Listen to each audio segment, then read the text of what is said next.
All right, welcome back to Cricket for Americans. Nick here, and this is gonna be a rough one. This is gonna be a rough one. How's everybody doing today? We got Gujarat. That was, it took the last over, but they easily chased RCB.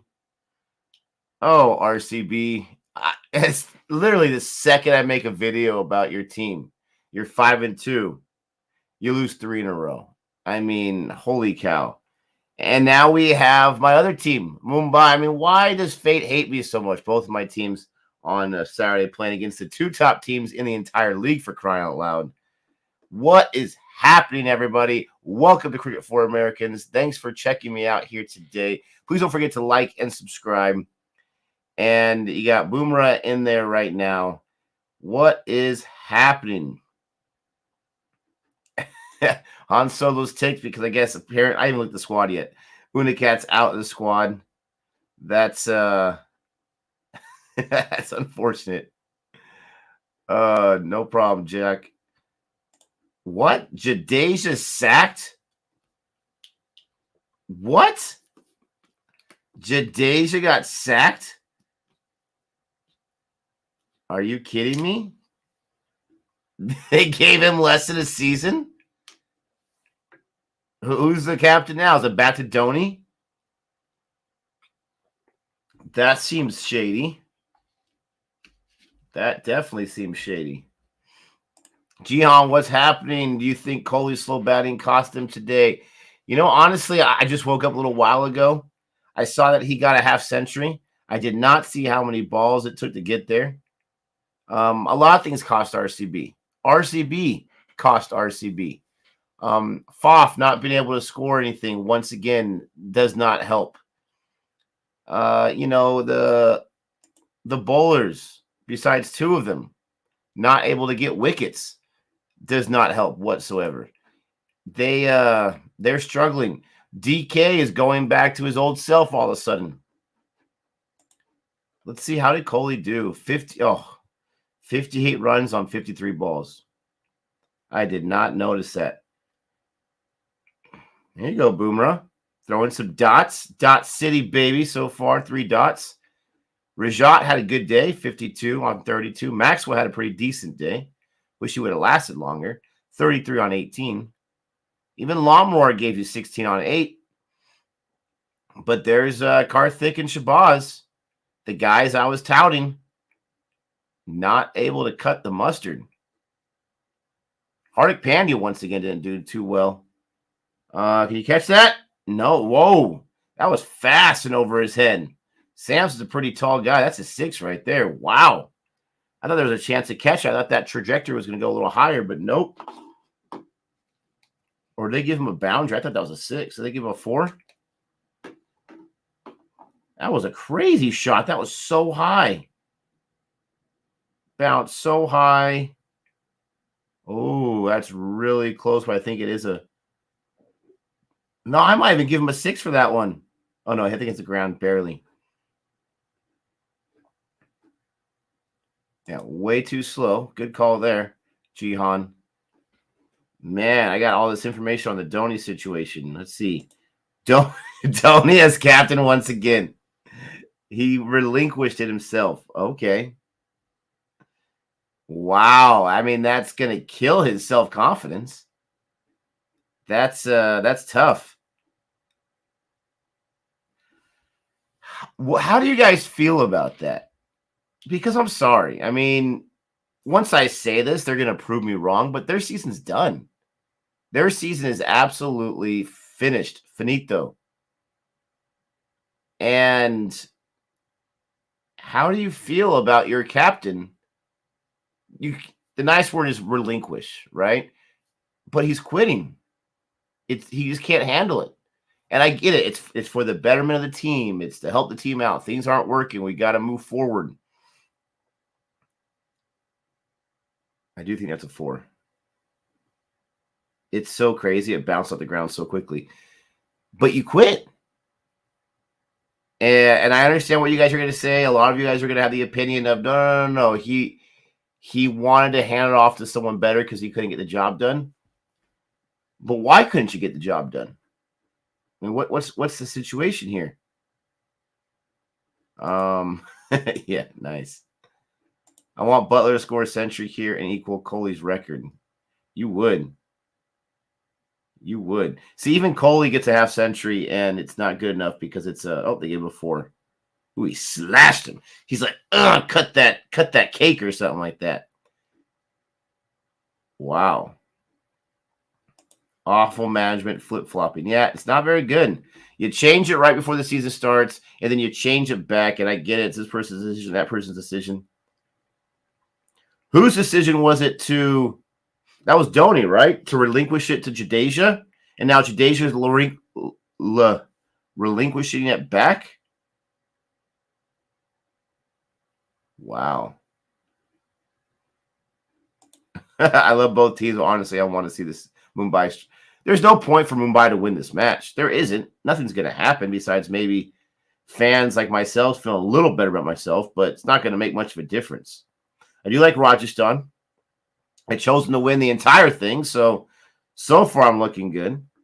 Did not choose Gujarat to win the entire thing, so far that's not looking too good. But I did jump on the Gujarat train pretty early on. I changed my mind pretty quickly. Broth here's got some facts for us. Appreciate that. Fastest to 500 runs in the IPL season. 8 innings, Kohli. 9 innings, Gale. Warner, Rahul, and Butler. There you go, Butler. And he did not, what did he get, like 8 his last match?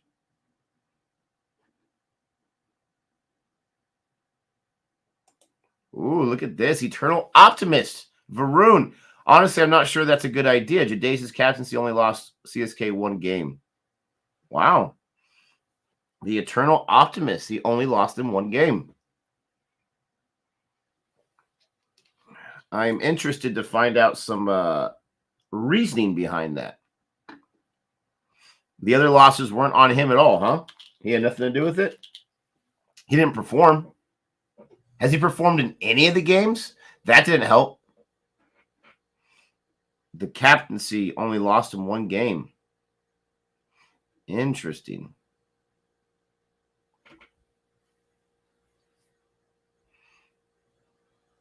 And that's a boundary right there. Sams likes to give up those boundaries. Paddock will get himself a boundary.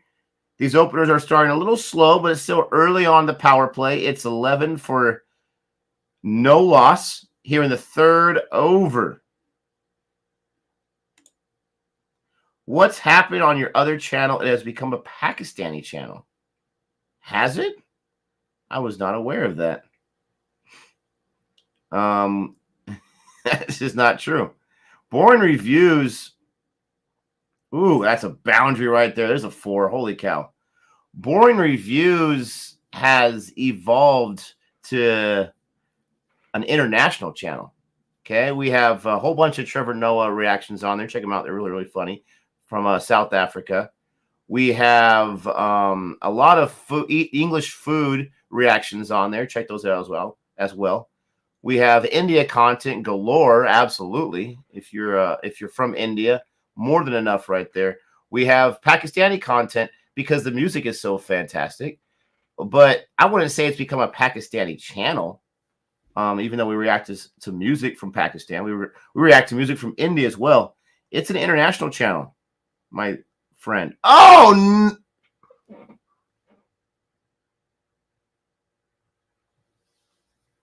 oh my gosh. Now, that was not Sam's fault. 3 boundaries in a row.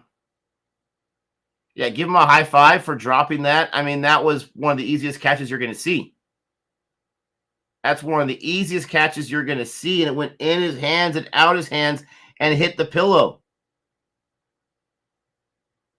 It looked like he was using his hand. He's almost got his melon hit. Looks like he was using his hands to block the sun.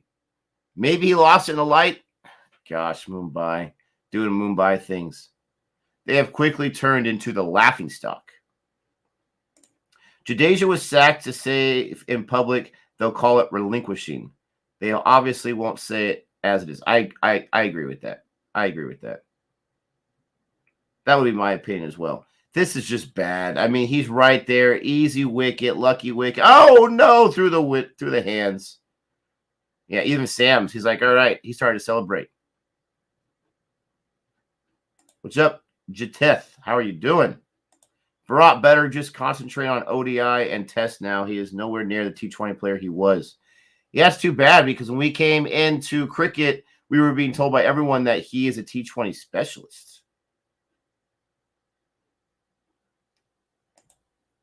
The other one was a 6, Boomer. Okay. It did hit the ground barely before. And you know I love the batting.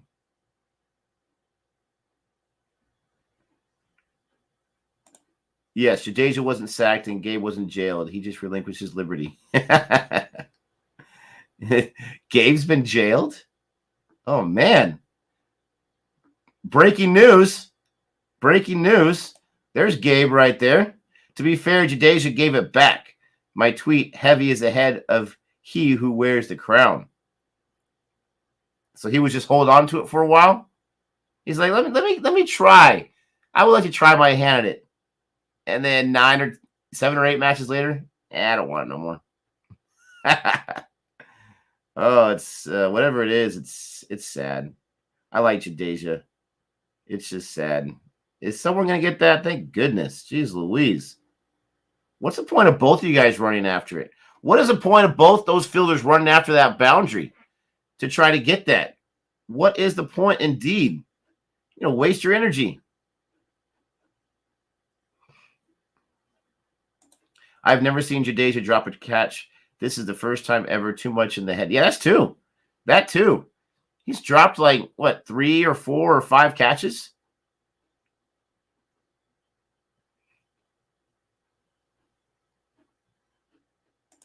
I'm sure you do, Boomer.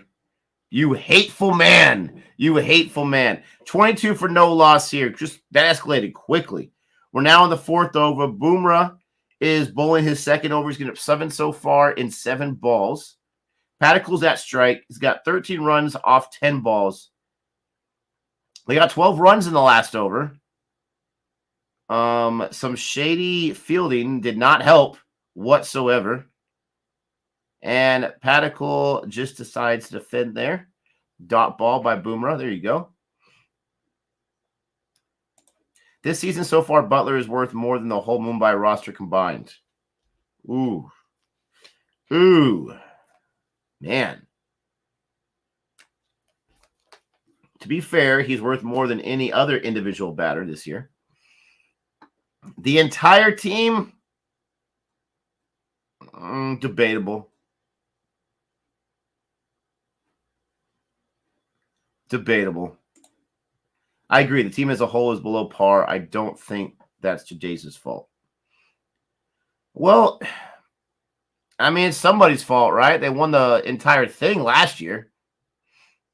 And I know they don't have the same exact team, but I've been told many times, it doesn't matter who CSK has, they're going to be a winning.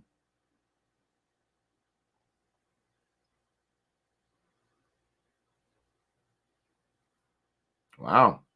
So a lot of people feel like Jadeja, is that a no ball? Is that really a free hit? Oh, gosh. A lot of people feel that his captaincy was just fine. I am shocked by that. You win 2 games out of 7 or 8 or 9 of them. Yeah, of course he catches it on the free hit. Of course that happens. You lose 6 matches, and the captaincy was just great. The tactics were fantastic. All right. Okie dokie. Again, I'm not trying to crush Jadeja. I love Jadeja, but wow. That's interesting. Yeah, and Sharma's captaincy has been great too, right? He's been fantastic. They just haven't been able to play.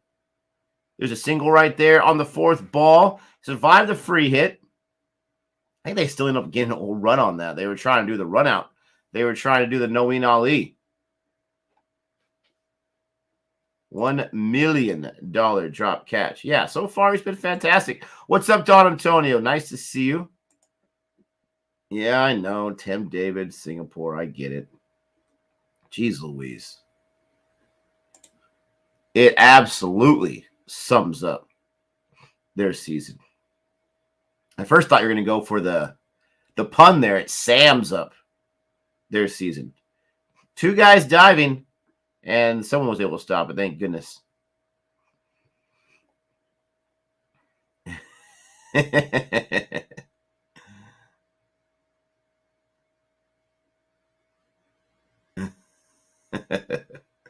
That's awesome. Nick, sometimes 2 men run after the ball to do a relay. To do a relay throw. Like 5 feet apart from each other? What kind of relay throw is that going to do? Unless I can see them like running after it in case they're going to like catch that ball and send it right back into the inside the boundaries. But okay. It'd be a really short relay throw. Like a little underhand toss. Like, hey, throw this in for me. My arm's tired. Yeah. It's interesting, that's for sure. Hey, you know what, Major Merc? Why do you gotta hate so much? Nick, to be fair to Jadeja, you can have great tactics, but a crap roster. And CSK certainly ain't got a great roster this year. All right. You guys are going really, really easy on the captain. Hey, Nick, you guys being such an IPL fan, why have you not reacted to Khan Pravin Tomby trailer? It's one of the biggest IPL underdog success stories. You should react to it. Well, the reason why is because there's no subtitles on it, my friend. And if we reacted to it, we have no idea what they're saying. Don't speak the language. That is the only reason why we haven't reacted to it. Gabe and I were actually sitting in a private StreamYard chat or a video stream ready to react to it.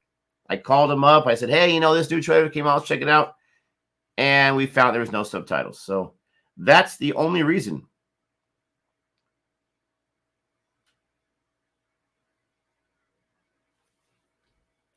All right, so we are in the... Am I behind? Let's see. I don't think I am.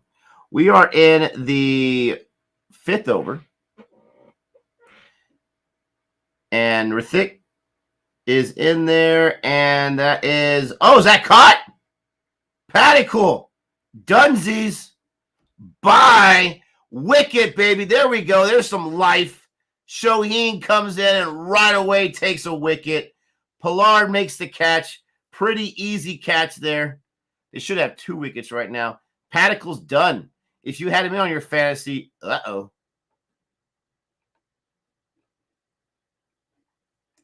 Oit. Oit. Yeah, that sucks if you're a Paticle fan. Doesn't suck for me, though. I love it. Finally, Mumbai has struggled to get some wickets in the power play. And they get one from Rithik. The guy that I don't have in my squad. How dare he? I was so happy yesterday with my fantasy decisions. Today was atrocious in that first match. Oh, my gosh.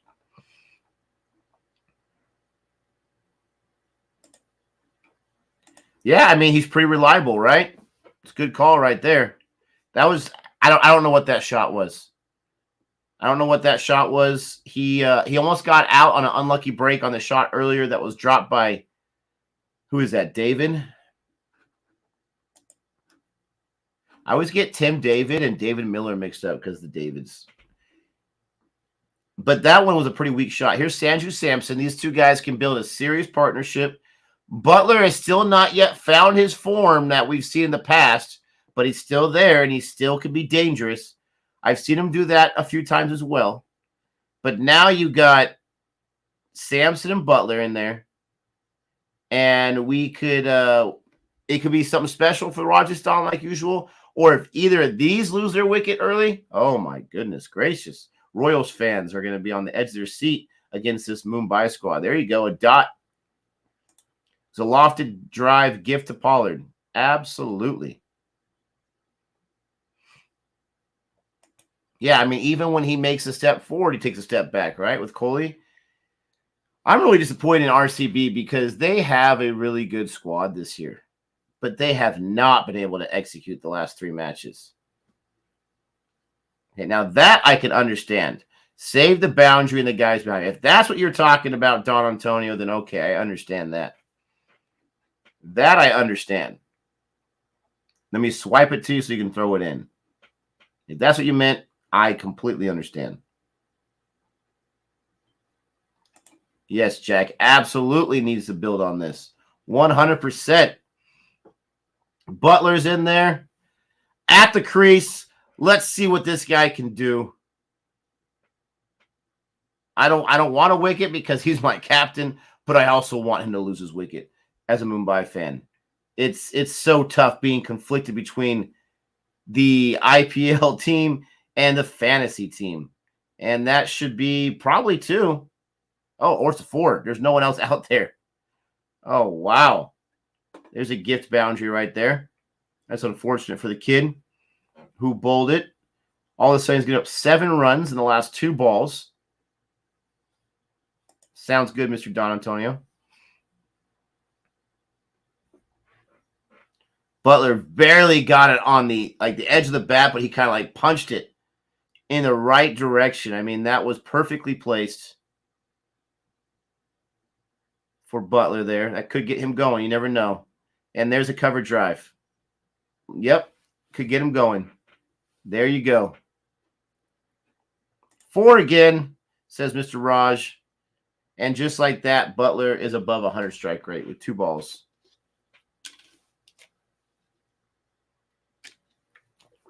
The law of averages have not been working out too well so far this season in the IPL, Mr. Arpit.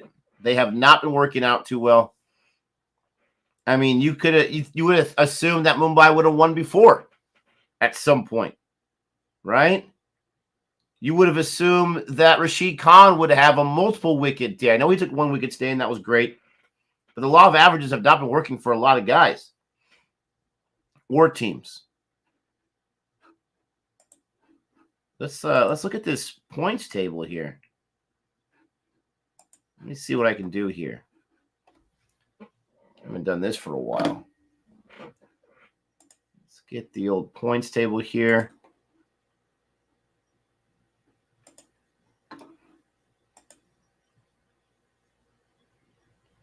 And that is hit to the fielder there. That should be a 1. A single.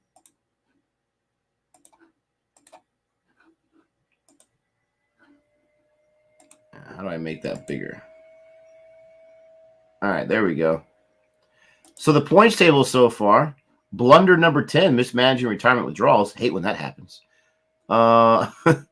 Goodbye. We got Gujarat Titans obviously in first place by 4 whole points. Rajasthan needs to win today just to stay within 2 points. Gujarat is just going nuts right now. They're going nuts. And the only loss they had was to the SRH, who have found themselves in the 4th spot all of a sudden. Now, they lost the first 2 matches, and then they won 5, and they lost the last one. So that means that RCB is technically still there. That's crazy. But look at this. Why? How is this even fair? RCB has 10 matches played so far, right? You have 1, 2, 3, 4, 5. I've only played 8. 5. And 2 of them are playing right now. I mean, come on, man. Wear these guys out. And then you got the deplorable ones. Capitals, Kings, Knight Riders, Super Kings, Mumbai Indians. Nice. Came in there and just snatched it like a cat. The fielder there. You got Riley Meredith bowling. Nice. Let's see some pace here. Let's see some pace. But there's a points table. The same 4 teams are on top as have been. RCB is challenging, but they can't win a game to save their life. If they win one of those games, the last 3, they're right there in the top 4 spots. And they push SRH out. And is Delhi gonna make a move? Right? I don't see the Kings making a move. I really don't. There's a dot ball by Riley Meredith. I don't see the Kings making a move. Oh, they are the deplorable ones, Gabe. Absolutely. Nick, you notice that the three most whiniest? That's the way I took it. Whiniest, winningest, yes. Yeah, I mean, it's the law of averages, right? We're talking about the law of averages not too long ago. That's what bound to happen, but it is crazy. That just tells you how bad of a job A, they did in the auction, B, how their captaincies have not been great enough. I know Jade has been fantastic. I was educated about that today. He's been a fantastic captain. The team just sucks. Okay. What about Shreyas Iyer? Right? I'm huge on Shreyas Iyer. I like him as a captain. I think that's out. I think that's missing leg. Yeah. I even noticed there was a review right there. Pay attention, Nick. KKR and Shreyas Iyer has been a nightmare, right? But let me guess, it's not his fault either. It's the team that's bad form. Bad form has not helped either. That team cannot get a game together. So, yes, you got those three top teams there combined for the most championships. Ooh, is that another no ball? At him on the melon?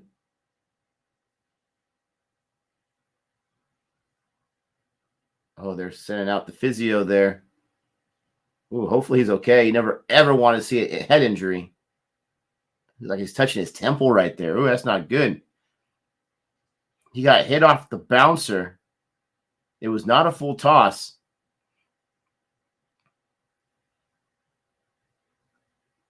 And I can't tell. I thought they signaled a no ball, but it looked like they just gave a dot. Yeah, it bounced. He swung at it, but it hit him right in the temple on the left side. No, on the right side. It's backwards for me. Han Solo likes to be in last place. That's the whole point.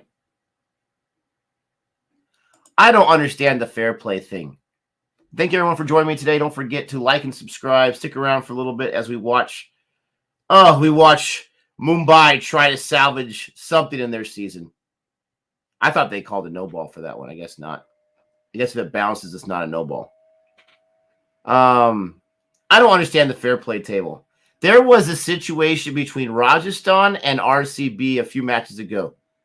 It was right after, and it was funny because that morning I had trashed Parag because I'd never seen him do anything. He goes off and hits a half century and helps win the game. But there was an exchange between Parag and Harshal Patel. And Parag, he's kind of like he's like a really cocky guy. For a guy that hasn't performed and done much in the last 2 seasons, he's a kind of a cocky kid. And he was like giving some business to Harsh Patel. Patel's giving him some business. They come out there. Guys have to get in the middle of them. I was shocked. I was shocked that there wasn't any, how sensitive cricket is, that there wasn't any kind of fines, that there wasn't any fair play deductions or anything like that. Rajasthan, as far as I know, is at the top of the fair play table.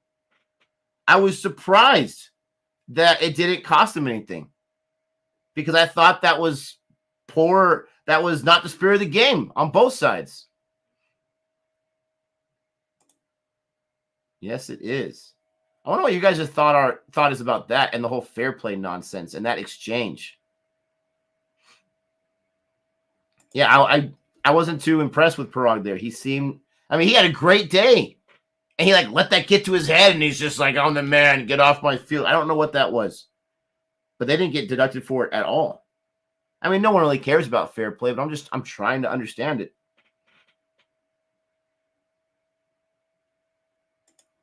No, both sides, absolutely, Boomer. I didn't like how Patel got involved, too. He should have just walked away. It was done. It was over. Go. Innings was done. And if he didn't shake his hand, then that's messed up too. But I just don't know why they're in first place. That should have been an ugly exchange.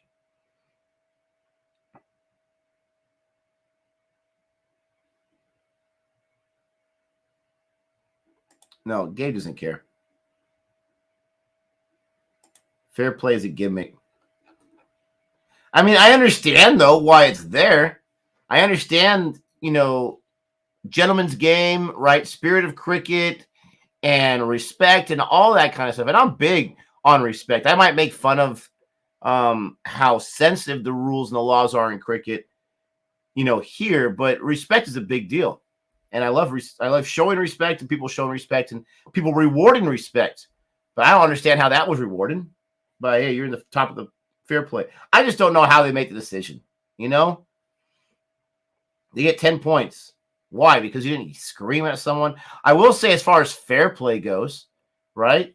I would say that LSG should have got a huge boost because DeCock the other day, he just walked off. The umpire called it not out. He wouldn't put up the finger on DeCock's dismissal. And DeCock was like on 47 runs. He was close to half century. And he knew that he knocked it. And so he just walked off after the umpire didn't put up the finger. That was really impressive. And I liked seeing that. That should have got a boost right there. Nick, did you notice are our players wearing worn jerseys? No.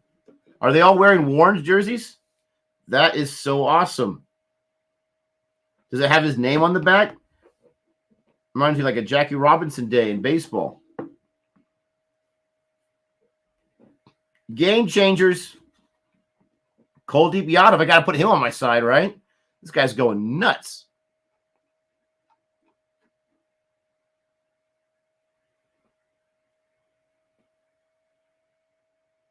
Samson, get back to the match. They're out of the power play. Come on, Nick, do your job.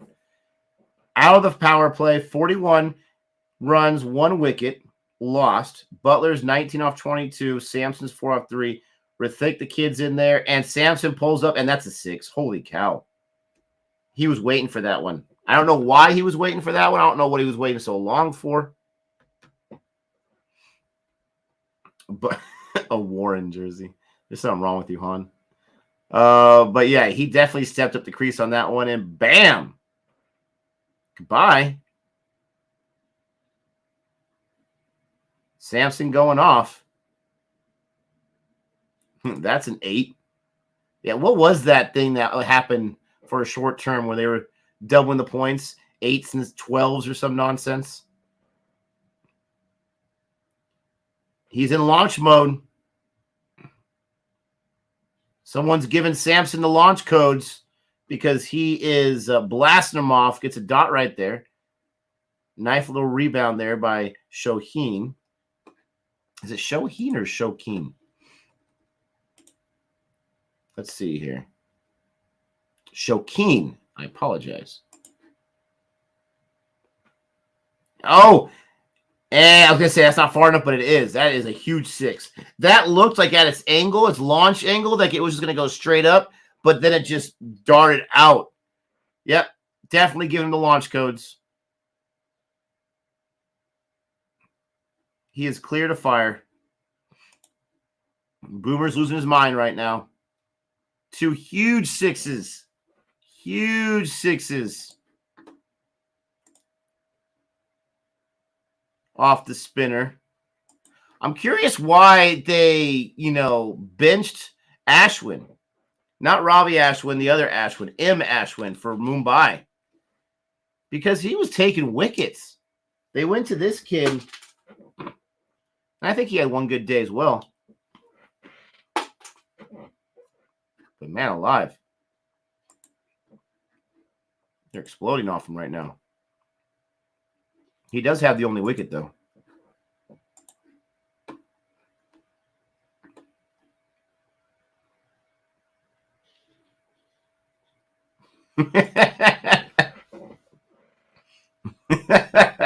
Mumbai's 9th loss incoming.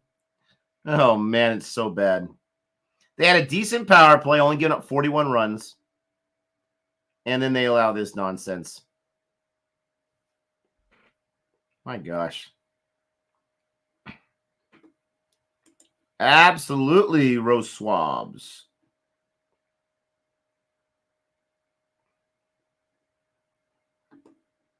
Don't worry. I'm sure that's going to increase, Barath.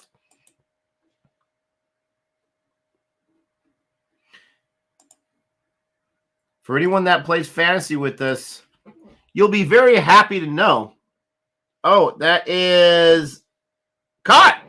Wicket, baby. Did he do it again? Oh, my goodness gracious. Did he finally catch it this time? Was that Tim David? There's so much going on right now. All I know is there's a wicket. I don't even know whose wicket that was. I don't even know who bowled that. Kartikeya. That was Samson's wicket. So it's not my Captain Butler.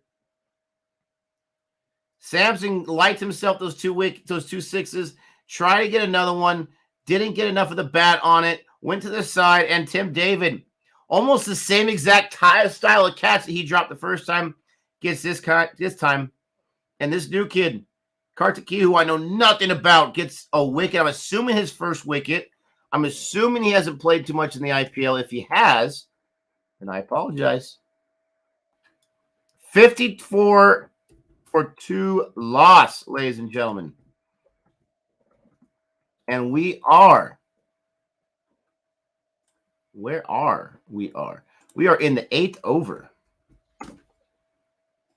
There's a little score for you. Wow. Samson's out.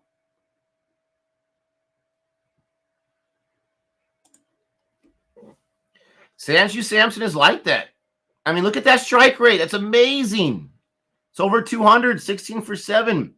He loves those sixes. I don't blame him. Pont loves those sixes. So many guys like those. I mean, Butler likes those sixes, but I feel like he's, especially this season, but in times past as well, he doesn't just go for the six so much to where he gets himself out too quickly. Either way, we got Daryl Mitchell. We got Daryl Mitchell sighting here.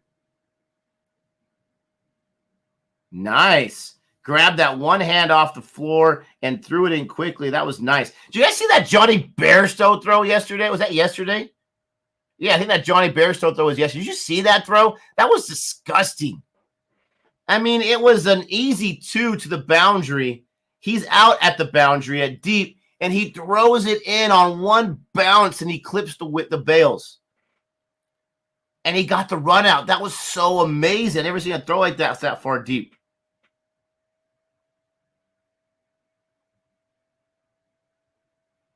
Are they going to review?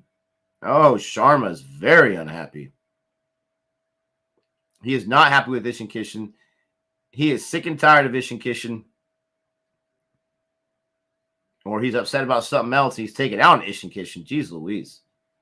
Now that looks like I hit the bat for sure. Maybe he's just mad because he thought it was a wicket, and Ishan Kishan's like, "Nah, I hit the bat, homie." I don't know what that was about, but not a wicket. So you got Daryl Mitchell in there. I think he had a pretty decent showing last time. Pretty decent. 2 runs off 3 balls early on. Kartikeya is still bowling. He's only got up 3 runs in his first over, and he's taking a wicket. Nick, Mr. Dallaire was talking about being hit by a baseball, and I was wondering which would hurt more. Ooh. Cricket ball or baseball? Cricket ball has less give, in my opinion. Less give. Neither of them are going to feel good. Okay, and I haven't been hit by a cricket ball, so I really can't speak to that. I've been hit by a baseball, but I've never been hit by a baseball like coming at me at 80 or 90 miles per hour like you see in Major League Baseball.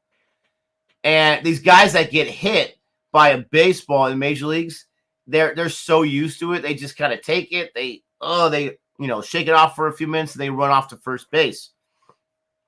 But I'll say this, and I'll try not to be biased here with baseball. Sometimes those balls in the major leagues, at least, are coming 95, 100 miles per hour.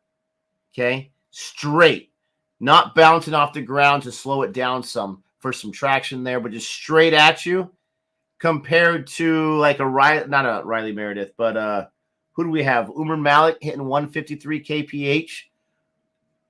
What does that translate into? That's close to 100 miles per hour, right? 90, 95.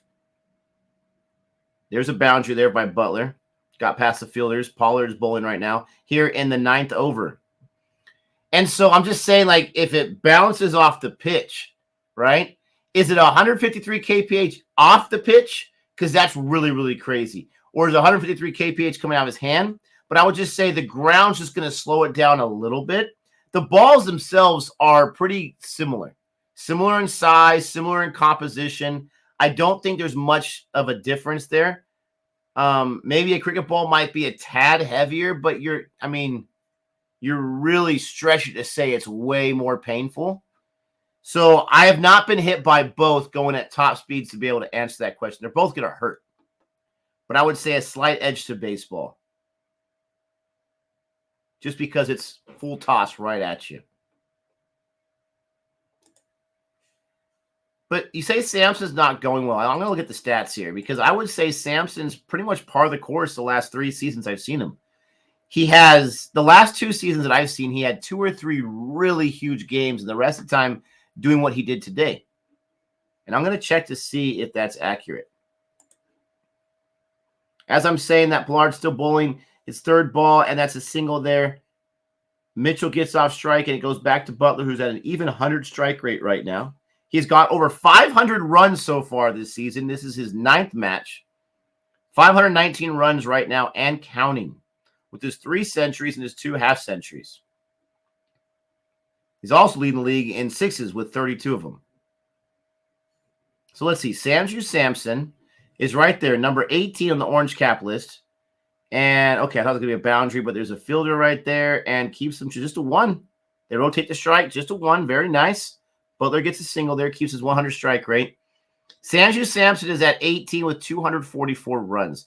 Average of 30 with a strike rate of 168. Let's see. Let's do one of these again. Which one did I do? Here we go. And oh,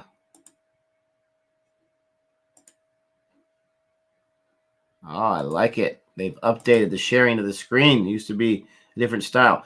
So dot ball right there, Daryl Mitchell. Very nice baller. He's got 1 more ball left in his overs. Get up 7 so far. So if you see right here, here's Sanju Samson. 9 innings. He just finished. So 244, a 30 average, and a 168 strike rate. Okay. Now let's compare that average and that strike rate to seasons past. Let's see if I'm correct about this. So I'm going to filter here to last season. And I get it. Last season, Parts was playing the UAE. The season before that was all UAE. So you got to take that into consideration. But look at Sanju Samson. Wow. He was in 6th place last year. I would not have predicted that. Close to 500 runs. Strategic timeout here. 64 for 2 loss in the match. You're not missing anything there. It's a strategic timeout.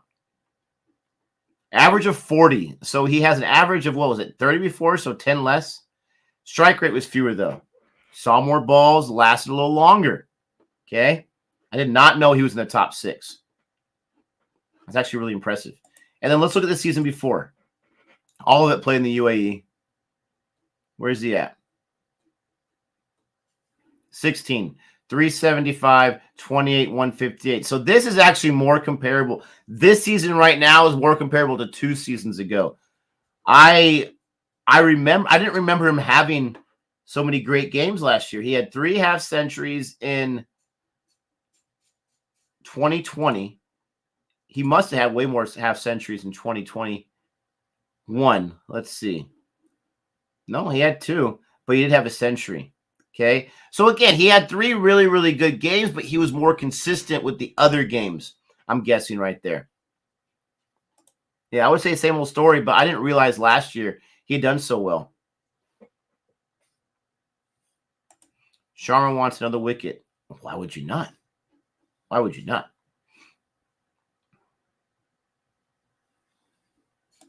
I agree with Samson. Even I got out going for a 6 on Cricket 22 early today. I was out for 82. Nice.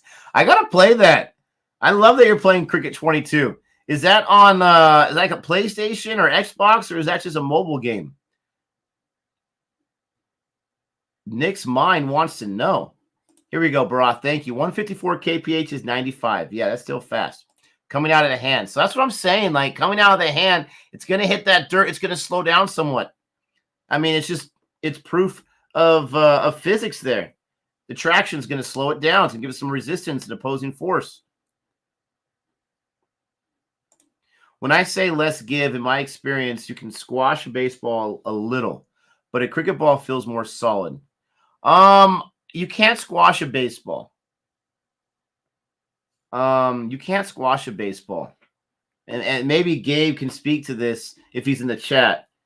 Baseballs are man, I have a whole bunch of them downstairs. I don't have any in my room right now. Shame on me. I don't think I do. I mean, if I do, they're going to be in a random spot somewhere. But they don't have a lot. They don't have really any give. Okay, they're really, really solid.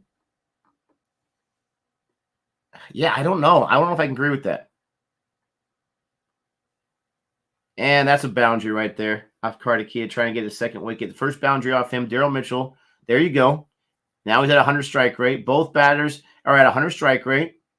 They're scoring somewhat minimally, right? Somewhat minimally. I can't remember if D.Y. Patel Stadium is one that has garnered a lot of runs, but it seems like they're going a little slow right now. It seems like they're really protecting those wickets. They want to keep those 8 wickets in hand, and they're content with getting to the 12th or 13th over before they turn it up a little bit. Hey, Nick, I'm free if you want some company. Appreciate that, Jack. I'll send you the link in just a little bit.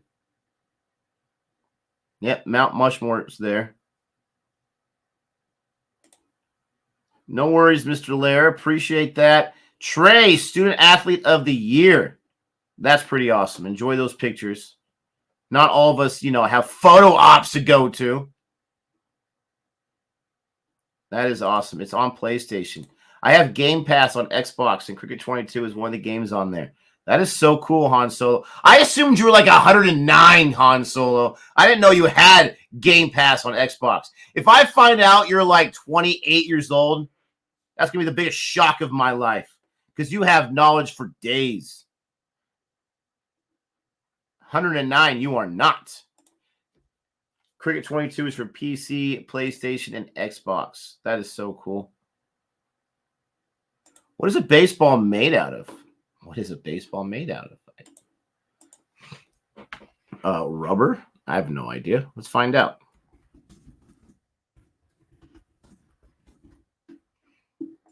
I wonder if I can get a better. Here we go. That's a little better. Let's find out right now. Okay. You guys can see that right there. Let's zoom in a little bit here. Okay. Consists of core made out of cork and rubber. Hey, I was right about the rubber. Or similar material, which is wrapped in yarn and covered with cow or horse hide.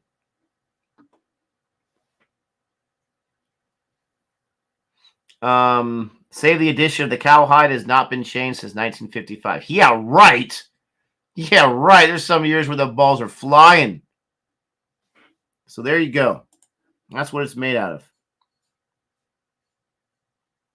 I can't tell if you guys can see that good or not. Let me put this in the floor. Okay, you can see that. All right.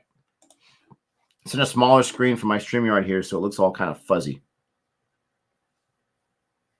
73 for 2 loss. Not too bad there. Covered up Bearstow's face. There you go. Covered up my face. You happy with that one?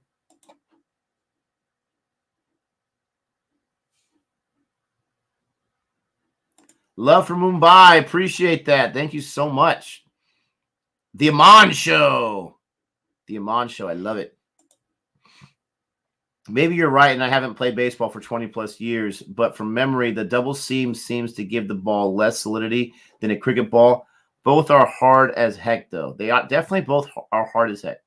I like that. Hard as heck. Let's find out right now. Let's see what Google says.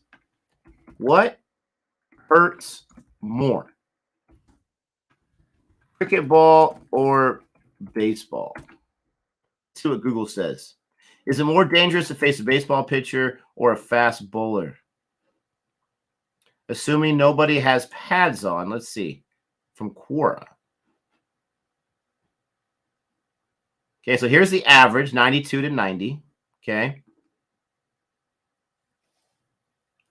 The difference between pitcher and batter in baseball is 18 meters. What is it, cricket? 20 meters?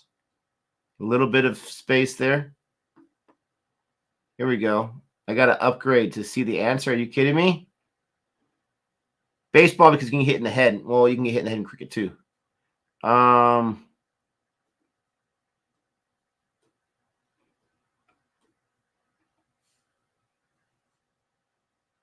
Sorry, I'm looking at the game right here. It's more dangerous to face the fast bowler in my mind. There's no contest. In baseball, batters wear a helmet, an elbow guard, and a leg guard. Okay. Oh, this is going to get me going, this comment right here. See, listen, when you have a question like this, you got to be open-minded on both sides. In baseball, you have a helmet. Man, too bad in cricket against those fast bowlers, they don't have a helmet either. They should really get helmets for those batters facing a fast bowler. They don't have a helmet. That's hilarious. Does this guy even watch cricket? An elbow guard and a leg guard. Yeah, you're right. In cricket, they don't have any leg guards whatsoever. They don't have the hockey goalie pads around their knees and their legs. Ooh, he didn't have a guard there for his hip. Oh, that hurts. Right close to his groin. Uh-oh. Uh-oh. Jihan, call the groin doctor. Butler's going to need it. Pitchers try to get the ball past you. Bowlers try to get the ball through you. Ooh. I think he's answering a different type of question. I don't think the question was who has a better chances of getting hit. But, all right, Simon Lee. Just put you on blast on the internet. Go back, Simon. Go home. How is this? Oh, here we go. VS. I love it. I love it. The confident ones. I love the confident ones. Please don't forget to like and subscribe. Let's see what VS has to say. Of course, cricket ball hurts more. Jeez, how is this a question? Hold a baseball in the hand and see the amount of give it has. Cricket ball has no give in it. Okay. I think you're confusing a baseball with a tennis ball. Not again, baseball versus cricket. Listen, it's a question. If we can't handle the question, that's just too bad, right? I'm not saying which sport is better. Sleep Joe or the Orange Man? Who is Sleep Joe? Are you talking about politics right now? I'm talking about politics. You were complaining about the other channel. Now you're talking about politics. Ay caramba. Not again, baseball versus cricket. It hurts more because it's harder. Okay. The cricket fans have chosen the cricket ball. I am shocked. All right, let's move on. But just so you guys know, baseball, if it has any give, it's not like they're saying at all. Oh, man. Cricket and Bollywood, I missed your comment. Hopefully it was a good one. I'm getting some doozies today.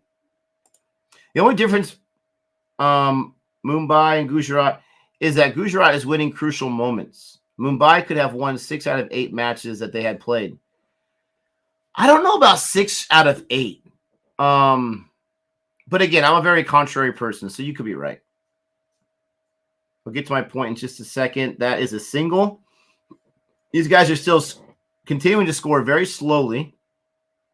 They're acting like they've lost 5 wickets. I mean, it's kind of crazy to me. Maybe the Mumbai bowling is just really increased and improved today, and they're not able to get much to hit. Who knows? I do agree, cricket and Bollywood. Appreciate the comment. I do agree that Mumbai has had no clutch moments.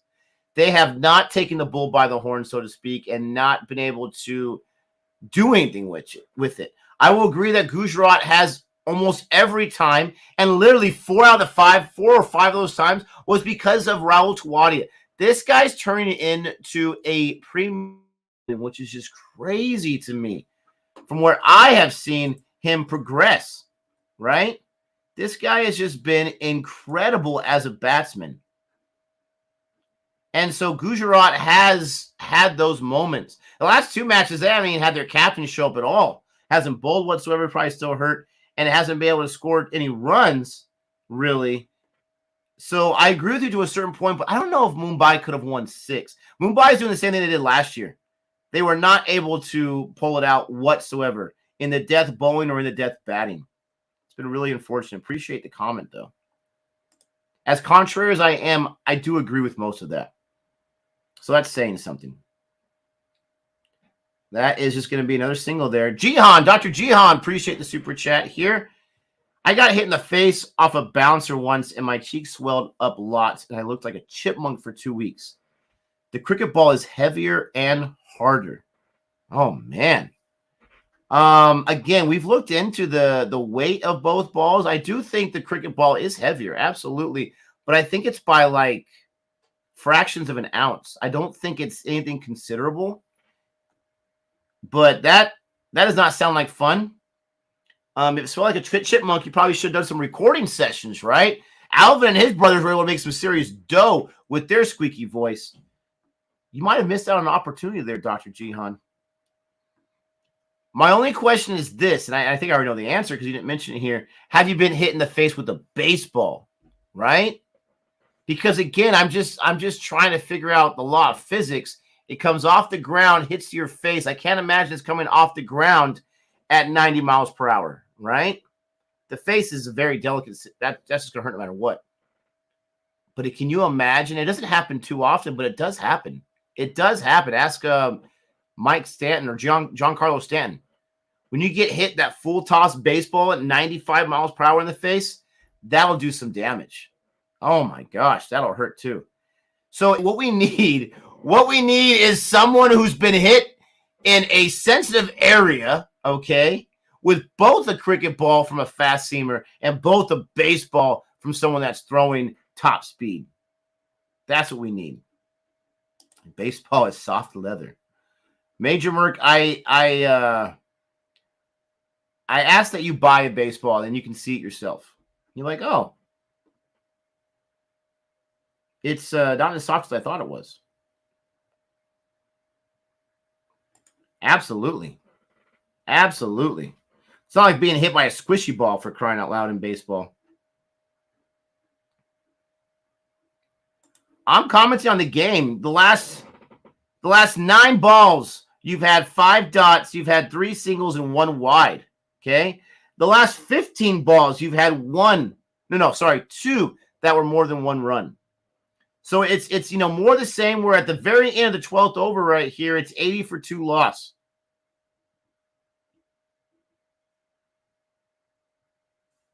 And another single there. The bowling's really, I feel like, improved. Rajasthan, maybe it's just a low-scoring wicket. I don't know. I'm never good at figuring out those types of things. But it's 81 for 2 loss after 12 overs. And that last wicket with Sanju Samson really slowed down things. Absolutely. Josh Butler's strike rate is 86, just under 87. Daryl Mitchell's at 100. Kumar Kartikeya has really, really shined. 3 overs, 15 runs is all with the wicket. Daniel Sams is now going to be bowling in there. Oh, help us, please. Please, Daniel Sams. Let's have the good Daniel Sams. 2 runs, 2 overs, and 15 runs here. They went with the 2 spinners, Mumbai did. Kartikeya and Shokeen. And Butler's at the strike here. Let's see if the Rajasthan Royals turn it up a little bit. Let's see if they crank it up a notch.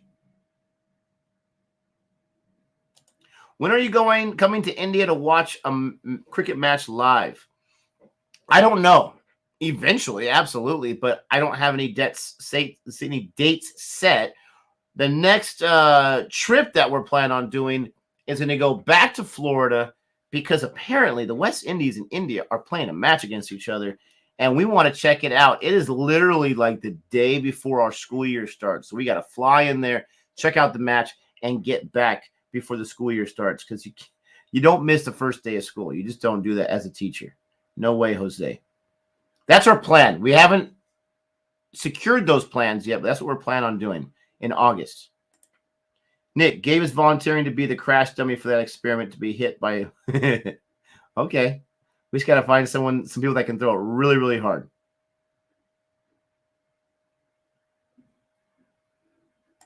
Shall we test it on you? Jihan, I know you hated me that much. Ooh, is that a wide? Yep. Get Brett Lee to bowl at your head with the cricket ball. then a baseball, and see what does the ball. Well, if you're going to have Brett Lee, bullet my head with a cricket ball, we got to get someone that can really pitch the ball really hard. But I'm not volunteering for that anytime soon. That's going to be Gabe's next challenge. Ooh, man, that would hurt. Mumbai waiting for you, Nick. Appreciate that. And maybe when they finally win a game, I'll consider it, right? Watch the win today.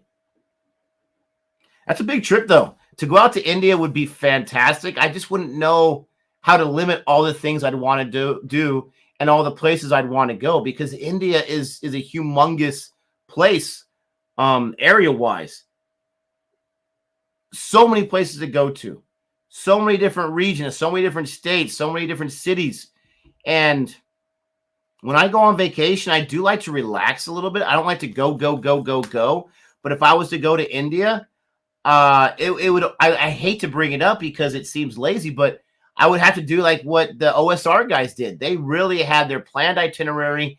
They knew exactly where to go, what to hit up. They vlogged it very, very nicely. I got to give them props on that. They vlogged that very, very nicely. Jabby, I know, went to India. I didn't watch too many of his vlogs there because he went before I was even in the YouTube game. But I would our stupid reactions has gone woke. Are you also woke? It's a sensitive subject. I don't know about our OSR going woke. I don't know anything about that. I was not aware of that. I don't know. I'm a traditionalist in a lot of ways, but respect is a really, really important thing for me. It always has been. And I've always been an odd duck, so to speak. So, yeah, we can get Piers Morgan. Absolutely. That's a better idea, Jihan. I don't know. Like, woke nowadays is like such a negative connotation, like this or that. And I feel like sometimes it's an unfair label for people that are sensitive to other people's feelings. And I usually have always been that way, even though it may not seem that way on this channel with how much we goof around with players and their form. Maybe I've always been woke. I don't know. Not the negative connotation of it, but the positive connotation of being aware of other people. But I don't know too much about them. But I'm not going to get into the OSR thing. Nothing but love here. But I was impressed with how they vlogged their trip. They did a good job planning that out and vlogging it. And I did enjoy watching their reactions to the food and whatnot. And hey, they were able to meet, and was at his house, be able to meet Nawaz. I mean, that's a pretty cool moment right there. Not going to lie. Piece of advice for you. If you come to India, then visit Northeast India. Appreciate that. I would assume that Indians from different regions would say the same thing, but I appreciate that. You know, VS, I've been an embarrassment to everyone that's met me since day one, so I can understand that. If you are coming to India, then go to remote places in India. Yeah, that'd be cool. I do want to go to some of the big tourist places, right? I do. I mean, I want to see the Golden Temple. Is that what it's called? Where they serve. I don't want to eat the food. I would love to volunteer, but I'm not sure how you get on that waiting list. But where they serve the food, I just want to go there. It looks like a beautiful place. So many places I want to go to. Oh, Arjit. Woo! We're getting some OSR heat. I didn't say it, YouTube gods. I did not say it. But if the comments want to say it, I can't control that. All right, Nick, get back to the game. Come on. I'm like a squirrel sometimes. Get distracted. So they got 6 runs on that over was all. Both now are under their 100 strike rate. And it's 87 for 2 after 13 overs. 87 for 2. Holy cow.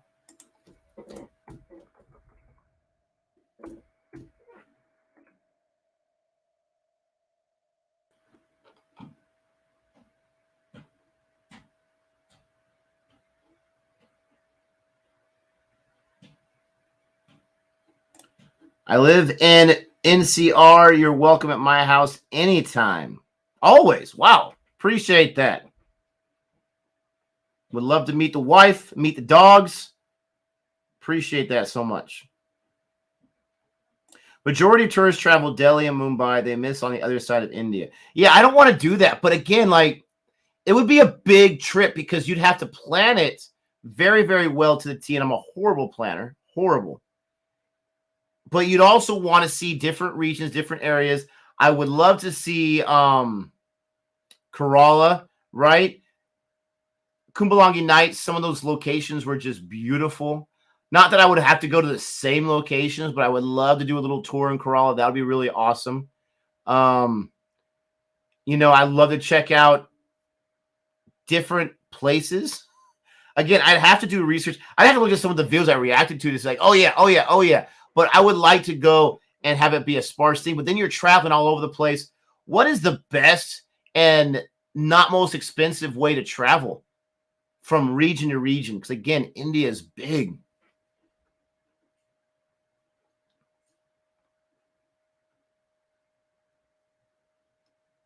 That is, I mean, I don't know if the batters are just not able to get enough of a stroke on that ball when they're hitting it. I mean, it looked like Daryl Mitchell was trying there, but it just didn't go too far. 89 for 2 loss. Trains is the best way. It's all cheap for foreigners. Explain. Is that on the assumption that foreigners just have more money? Because I don't. Yeah, got to go on a train, right?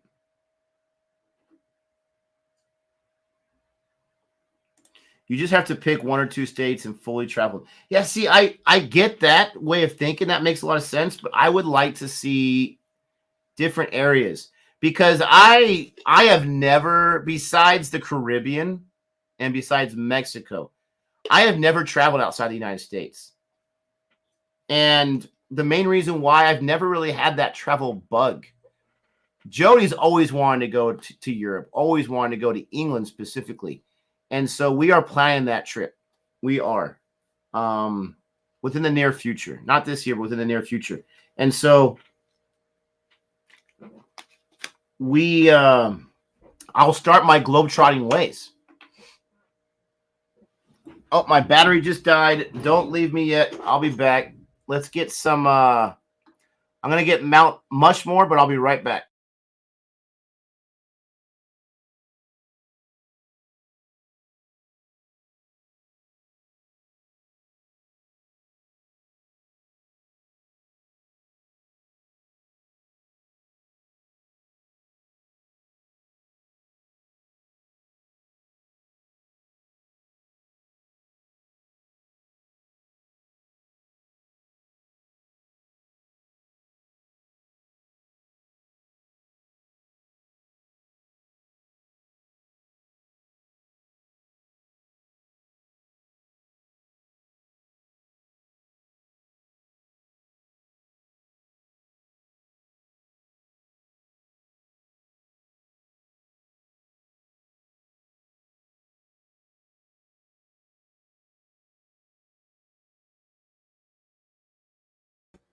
All right, I am back. Not better than ever, but I am back. 89 for 2 loss. Butler is on the crease right now at the strike, whatever you want to say. Kartikia is bowling, and that is hits a ton, but right at a fielder for 1. I live in Himachal, and it's beautiful. I've heard about that place. Not going to lie, I have. Happy birthday to Rohit Sharma. Oh, nice. Googly, Carom ball. They're showing the screen right here. This guy can do it all. Depends on your duration. You can plan the vacation well. If we were to do it, it would have to. I couldn't do a month. I can't leave my kids with family and whatever for a month long. But it would have to be for at least 2 weeks. It would have to be.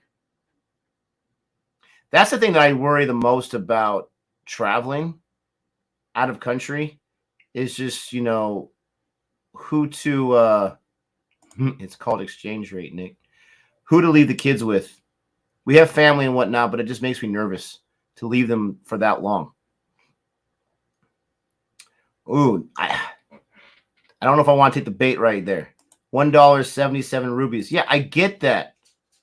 But, I mean, you can tell me because I don't live in India. I understand the exchange rate, excuse me, is very different. But do the items, like, for example, okay, here, groceries have gone incredibly high, right? Inflation and whatnot. But for a gallon of milk here, it's about $4 on a certain day, okay? If you get a gallon of milk in India, 77 times 4, right? That's about 300 rupees. Is that how much it is for a gallon of milk, 300 rupees, or is it a lot less? That's what I want to know. Like, does it translate well? That ball is floating. It's a floater. Rohit Sharma, baby. It's got the wicket. Sam's. Oh, my gosh. What kind of reality do I live in? Sam's. He gets the wicket. He'd only get up 7 runs in the previous over when I tried to jinx him, and he gets the wicket. And they're geniuses because you don't bowl Sam's in the death. Oh, man alive. And that was Daryl Mitchell, so my captain's still alive. You're messed up. You're messed up. Yes, how much is a gallon, anyone? See, that's what I'm saying. 300 rupees for 1 gallon average. Now, I know you don't have gallons there. I get that. Oh, gosh. What's the exchange? All right. Let's go to something else because that did not work out too well. Loaf of bread. You guys have loaves in India? I'm just kidding. A loaf of bread here, it depends on the bread, but it can range anywhere from $2 to $4. Sometimes $6 if you're crazy, right? So a loaf of bread is at 150 rupees to 300 rupees to 400 rupees. We don't use the metric system. Okay, a gallon is 3.78 liters. Appreciate that. Ooh, 3.84. Ooh, battle it out. Who's right? Who's wrong?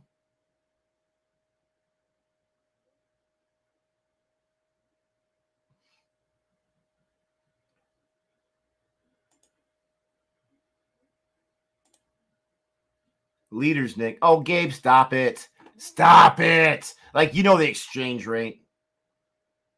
Gabe the troll. Hitmeyer's in there. He's going for a hit parade. 91 for 3.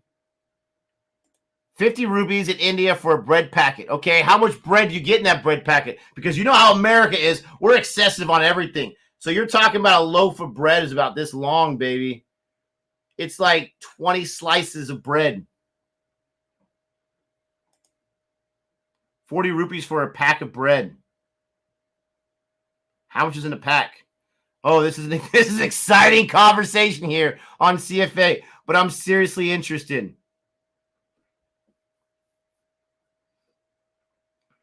Ooh, okay, so that's a cheaper item right there. That's like 80 cents. That's a pretty good deal. Ooh, let's see what else. I'm trying. I keep thinking like snack items. I'm not even sure that's even out there. Let me think of some other kind of universal item. There's meat, but a lot of vegetarians. Okay, for the non-vegetarians, okay? For the non-vegetarians, if you got a pound of steak, oh, over the head, that's a boundary right there. It's a wide.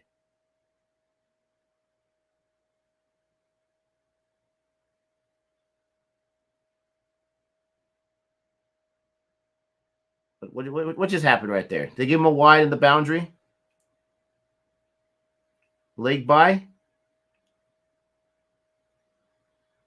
Man, that's so high. So a pound of steak, decent steak is like $10, right? Tri-tip steak, that's some good stuff right there. $10 here. That would be 770 rupees. How much is that? Let's take the chicken. Okay, let's take the chicken. 3 pounds of chicken is about $10. Okay, 3 pounds of chicken, 2.5 to 3 pounds is about $10. How much is that in India?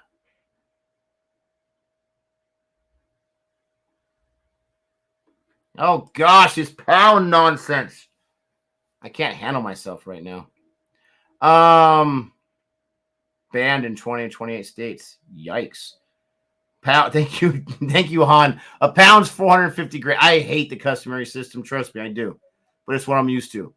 450 grams. So we're talking 1,300 grams of chicken. $10, 770 rupees. 1 kilogram is only 250 rupees? Wow. Okay. I may have been wrong.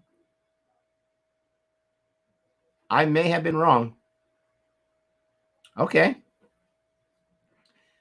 Things are cheaper. Well, that'll be exciting for me. Heavier on my wallet. Grocery bills less. And Butler did it. The Butler did it. He's getting close to that 100 strike rate. And Sam's, he got that wicket. I'm happy about that, but he is getting expensive. Only food. Okay, let's talk about housing. How about that? Let's talk about housing. Okay. For a family of 5, what is the average square footage for the house? Okay. Because right now where I live, it's insane. Okay. It's insane. For a family, a single family residential home that you were to buy that, let's say, is 3,000 square foot. 3,000 square foot for a home, $600,000. $600,000. Oh, don't go there. Yeah, it depends everywhere. It depends everywhere, right? I'm just talking about in this area, and I know out there, different areas, right? But just like, let's just say like in the big city, okay? In the big city, a popular place. Las Vegas is a popular place. Give you some ideas here. Man, that was quite the over. He gave 11. He did get the wicket.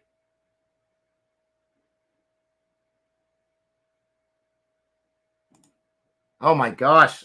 Again, the feet. Thank you, Han. 3,000 square feet is 900 square meters. It's a lot of math. 20,000 a month in Lucknow for 3 rooms plus. Must be a realtor there. I like that. 20,000. What's the rate on that one? What's the exchange rate on that one? Calculator, save me.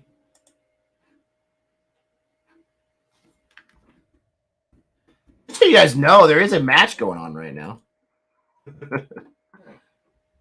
And it looks like the young kid is bowling again. And Butler greets him with a monster 6. Oh, don't get Butler going right now. You got to be kidding me. The very first ball of the death, and he decides now it's time to get going. Here we go. Launch codes have been entered.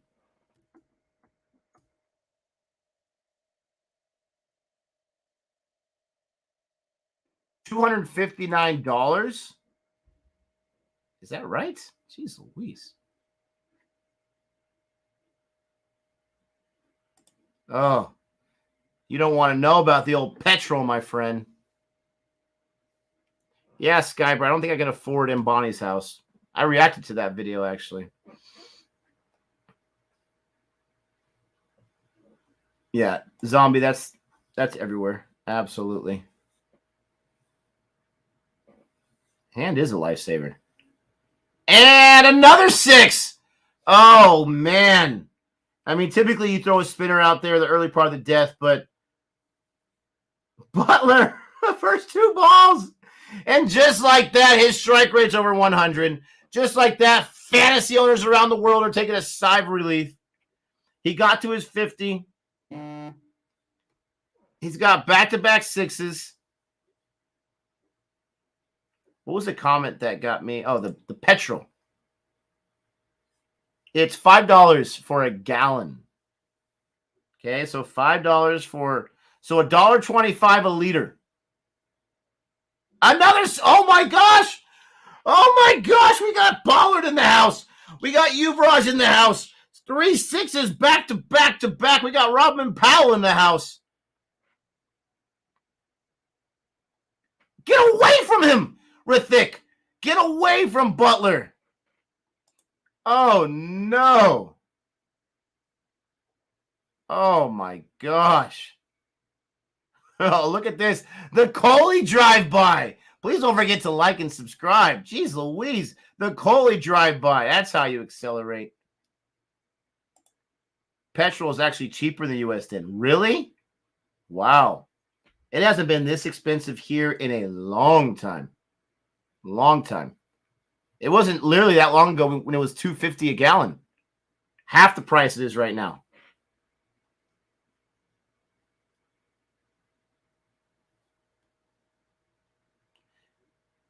If it's 96 rupees a liter, that's pretty comparable. Oh my gosh! There's 4 6s. Butler's done nothing all game, saving those wickets, and then boom. I mean, he's done a lot. Don't get me wrong. 4 6s. And this is the moment, ladies and gentlemen, that Mumbai lost the match. This is the moment. I mean, the batting for Rajasthan was lulling me to sleep. All of a sudden, Butler's got me wide awake. Look at already Major Merc. Negative Nelly right there. It's not going to happen. Renell, positive as all can get out. She says, are we going to see it? Now, I have not seen it live. Gabe did when Pollard did it. I have not seen it live. And that's 106s for the Rajasthan Royals. Wow, Han, $2 per liter. I think gas is typically always more expensive in the UK. Oh my gosh, that's going to be fun. Oh no, that's a replay. I was like, that's a 5th one. That was just a replay. I hate when they time that replay right when the batting is supposed to happen. Oh my goodness gracious. This poor kid, like the comment said. Come on, keep getting to the action. We want to see something. Oh, I don't think that's a wide either. I don't think that's a wide. What a beautiful ball there. Don't give me anything and hit. Dot ball. I don't think it was. I think it came right in between, right in front of that line. 472 rupees for 1 gallon in Delhi. Ooh. Yeah, that is more. Ouch. Oh, no. There goes a wicket. Shokeen gets the final word. He gets the final word. He almost got hootied, but he got Butler's wicket. Oh, man.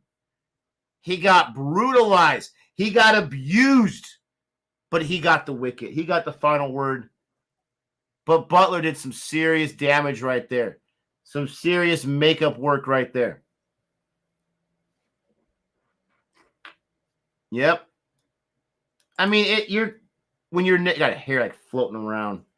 When you are negative Nelly, and that's my wheelhouse, Major Merc. That's my wheelhouse. You're going to be right more times than not. But we got to have some hope in life, can't we?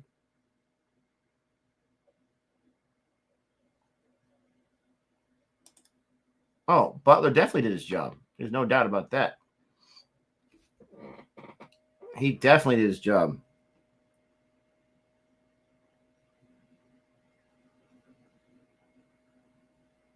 Absolutely. All right, let's see what's going on here.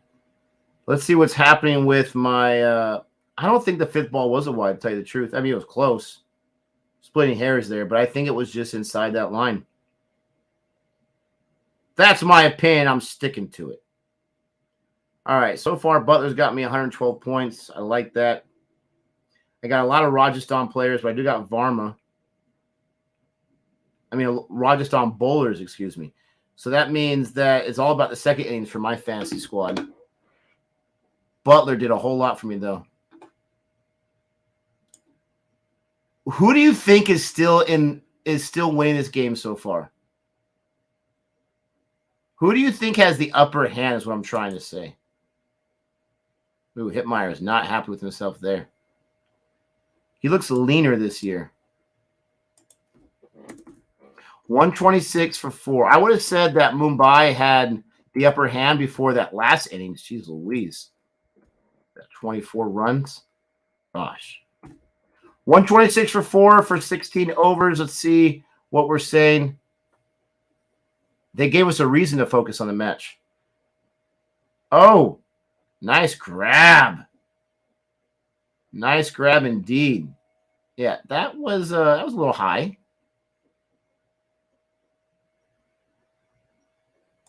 Most runs ever for Rajasthan this season. Butler, 566, 2022. Rahane, 560. Rahane of all people. I have not seen that version of Rahane. So he's passed the all-time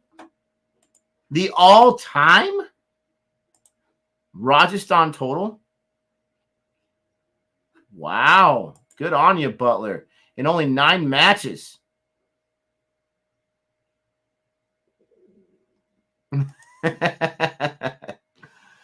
Yep. I mean, that and what also me arguing with people about baseballs and cricket balls. Recently, 150 is a winning score. Oh, I don't have any faith in Mumbai's batting. They have the guys to do it. I truly believe they have the batters to be able to score 170, 180 on a regular basis. But they just have not been able to produce. Yeah, that hit the end of his bat there when they got the wicket. That was right to the fielder. Right to the fielder. And look at the Rajasthan fans. They're like, no, they were celebrating early. They thought they were going to see another 6. How dare you, G-Teth? And you're probably an RCB fan. But how dare you? Has it escaped your attention that Mumbai do not have Unicat? No chance they win without the talisman. That might be a reason why they do win, Han Solo. Wow, did they take two quick runs there? They did. Nice throw. They took 2 quick runs. Boomerang, 3 dots early on. He's been very economical. Last ball of his over. This has been a much better over than the last one. They have a very good bowling attack. Nick, your thoughts about Jadeja handing over captaincy back to Dhoni? I don't really know what my thoughts are. We talked about this when the stream first began. You can rewind back to that to hear our discussion about it. And when I say our discussion, going back and forth with the audience, and I forgot to send the invite to Jack. Jack, you still alive out there? Sorry, man. I'm going to send that invite. But I don't know how I think about it. I was surprised at how many people were supporting Jadeja, saying he did a fine job. I didn't see it. For me, it's about results, and I did not see the results from Jadeja, his captaincy. I know his personal play really, really hurt and was lacking, and I think that was more glaring than any captaincy decisions he was making. I personally, as a man, as how I want to teach my kids and my students, I would have liked to see him see it through. When you go through the toughest times, that's where you want to, and I get it, the betterment of the team, but they're not going anywhere this year. They're not. I would like to see the young captain, right, go through adversity, go through it and rebound, seek all the help you need to, all the advice you need to, and that is a straight shot right to the fielder. And Riley Meredith, Sams gets the wicket. I got to admit, Sams has been much improved in all facets of the game since we really went off on him. I got to give him that love. But there's a wicket by Parag, Mr. Man, the myth, and the legend. Adios, you cocky kid, you. You can tell I'm not a huge fan of Ryan Parag. He made me a fool last time by saying he doesn't do anything. And once again, he's back to his not doing anything ways.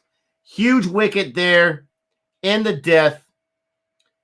But Hitmeyer, that's the biggest wicket right there. Right now in the death, this is where he earns his money. He's the biggest wicket. Getting back to Jadeja, though, I just didn't think he did a good enough job. I would like to see him finish it through. It's kind of weird that Dhoni would relinquish it and then take it back. But I don't really care. They're not going anywhere this year. If you're going to Florida to watch cricket match, involve Jabby and Achara. We'll always send the invite. Not sure if we can convince them to come, though. That would be awesome, though. That's how you show your worth to your old team. Who are we talking about? You talking about Jadeja? Was once a good T20 player. Rahani. Let's compare prices, Nick. He enjoyed that conversation, he or she. Okay, Jack's still there, still alive. And that's a one bounce boundary there from Ravi Ashwin. No, I forgot about Ashwin. He did really good his last time. I bet the U.S. could charge much more for earplugs, seeing as Gabe lives. The new director of cricket for England, Key, is from my hometown. My dad used to see him in the supermarket often. That's really cool. Maybe you can get some tickets from him. Nick, if USA make it to the T20 World Cup later this year, which group do you think will be better? Group A, Sri Lanka, Namibia, and UAE, or Group B, West Indies, Scotland, and Ireland?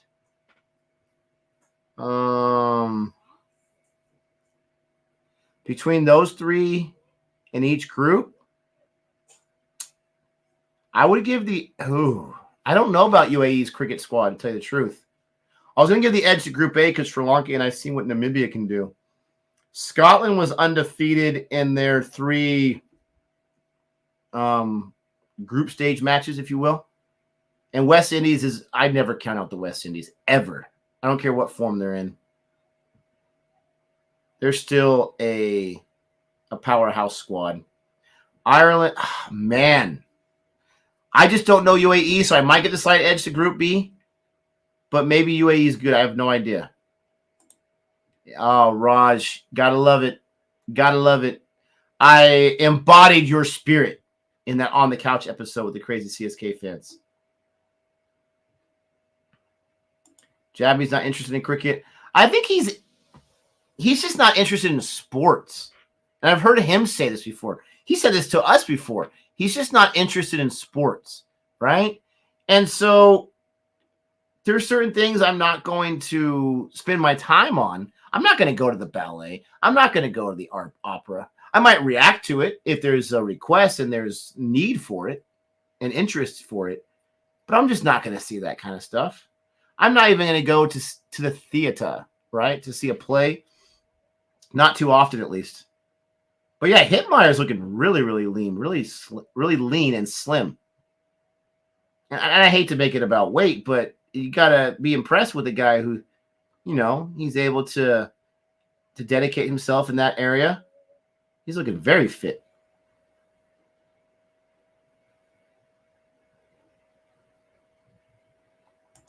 UAE is better than Ireland. It's not saying much, but okay.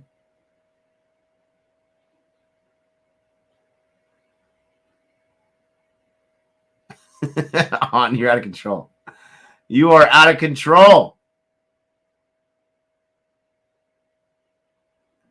Oh, G-Teth. G-Teth. D-Teths. I don't know. I can't say that right now. You are a funny person. Oh, Hitmeyer, and that's a 6. You're not going to catch that sucker. Don't get him going, please. Oh, that was Ashwin. I apologize. I saw a 6. I assumed it was Hitmeyer. Oh no! Don't get both these guys going. Wow. Ashwin. Jeez Louise. Wonder if Gabe still has him. Wonder if Gabe still has him in his squad. I gave him that beauty of a pick last time. What in the world is going on here?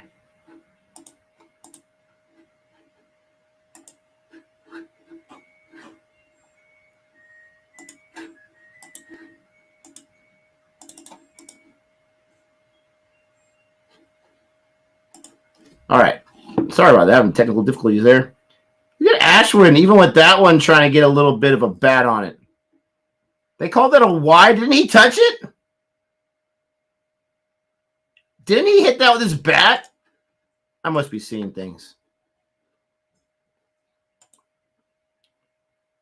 All right, let's see here. Mr. Jacques Cousteau.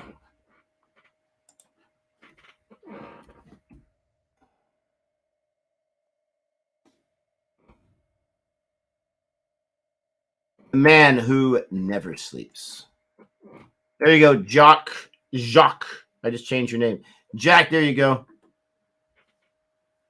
Sent you the invite in your email. Feel free to join whenever you want.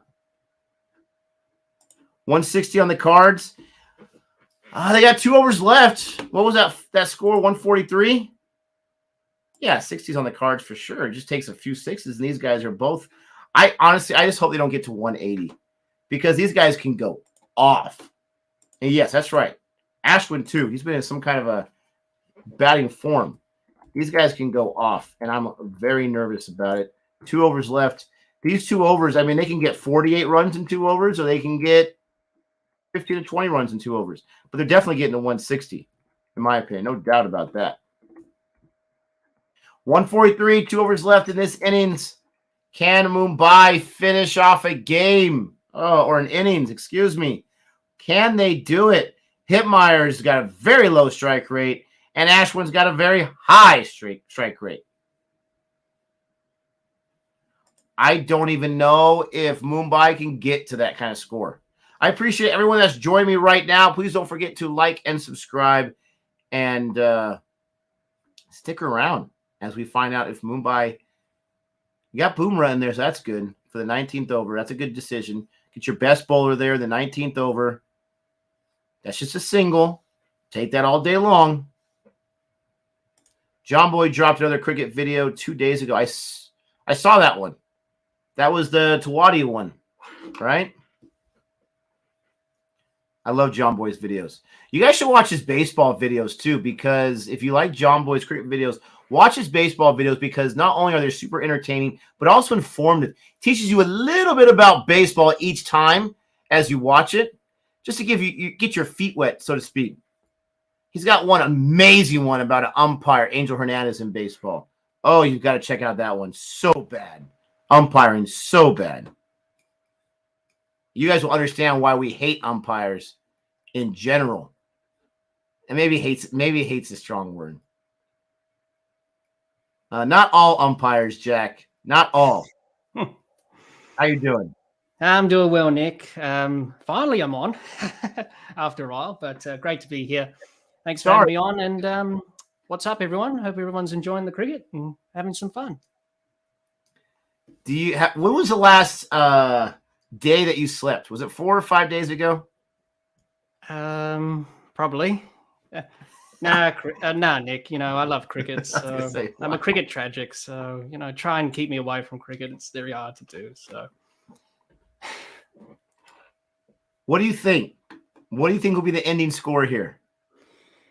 Well, they've got 1 over after this. Left. So if they can get 160, maybe 170 from here, that will be pretty good. But Mumbai have done well to peg them back. I mean, throughout this innings, taking wickets and slowing them down. So it's been a good effort from Mumbai. And they need to get something out of this IPL season, Nick. It hasn't been a great season for them. It's been horrible. And I think it's because the Tata name for the IPL. They just don't like Tata products. I don't know. It's bad luck for them.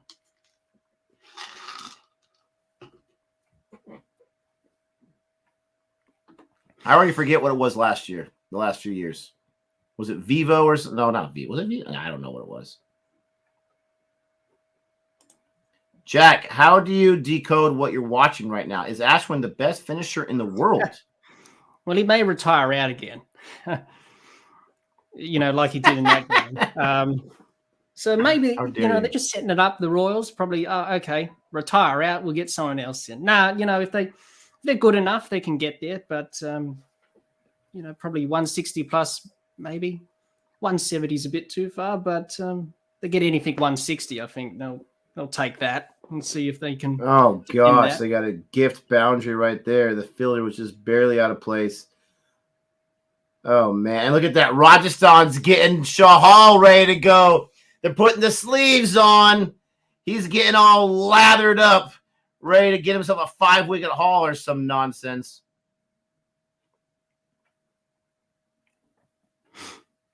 Ashwin is unbelievable right now. Yeah, I want to check it out, Arjun. I really do, but unless they finally release some subtitles on it, I can't watch it yet because I don't know what they're saying. Every time I check, there's no subtitles. Let me check right now.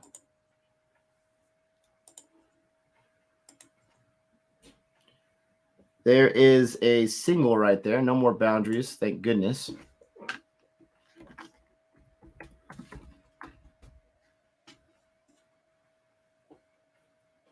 Yeah, there's still no subtitles for it. Jeez Louise. The world does not want me to react to it, unfortunately.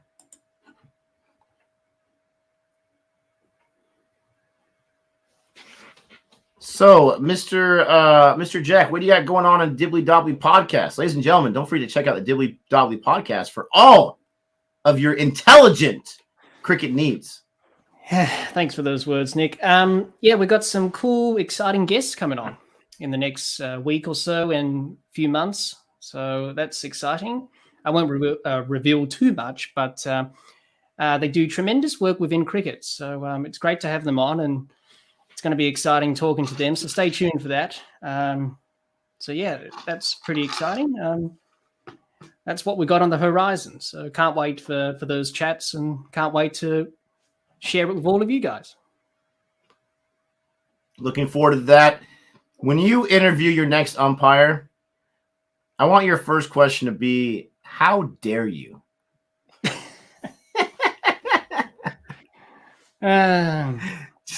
That would be hilarious just to see what they would say. Like, I definitely joined the wrong guy for an interview. I'm out of here. Bye. Maybe we could get Daryl Harper back on for something, and I could ask that question to him because I do have his email and phone number, by the way, so I could give him a quick ring or something.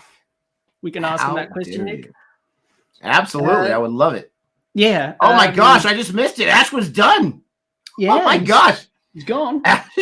Ashwin's gone. How did I miss that? I got distracted by this question. I was looking at it. Skyber says, "Who's that picture behind you?" I could see the name on it. It's Ricky Ponting, everyone. I missed the Ricky Ponting. Yeah. Souvenir poster. I got that from the newspaper many years ago. Yeah. Got it framed up there. You can't see it, but I've also got the Shane Warne poster that he signed on the other side. So from the great man himself, obviously. Sadly missed by all. Absolutely.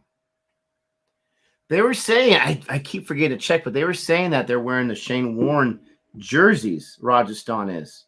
I'm not sure if everyone is or a few players They had his initials and the number 23 on their collars. Oh, it's like a little patch thing? That's where they have it. So, yeah. That's cool.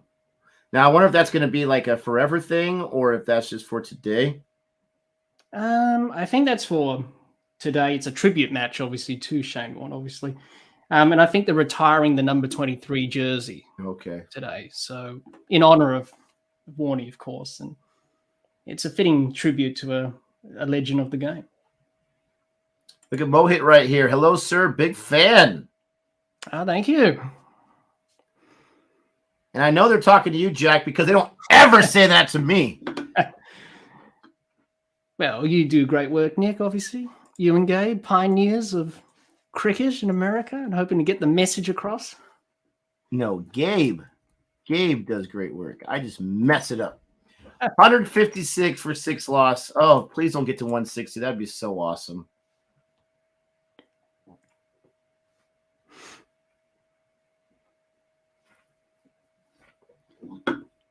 Hold these guys. I'm afraid of Hitmeyer to get going. Oh, he tried right there. That was like a wide. Goes for a single. And Pollard is too cool for school. He stops it with his foot. He doesn't even try to bend over and get it with his hand. He just stops it with his foot. I love it.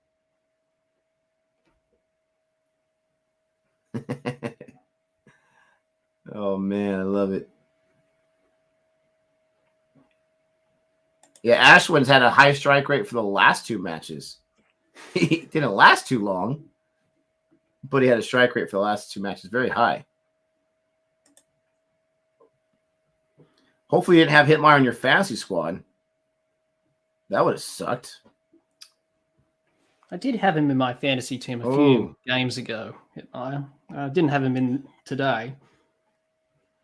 Yeah, me neither. I had him in today from the Royals. I had him as well. When I had Hitmeyer in, like the one time he did really well, so that paid off. But I do not have him today either.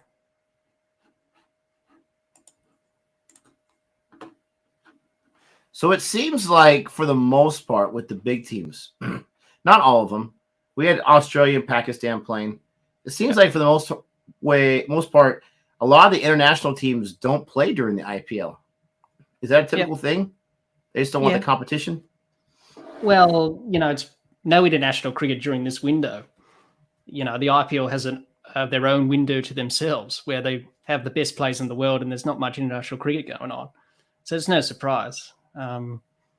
You would like to see more international cricket, but these T20 leagues and the IPL, it's just so much cricket. You can't do everything at once.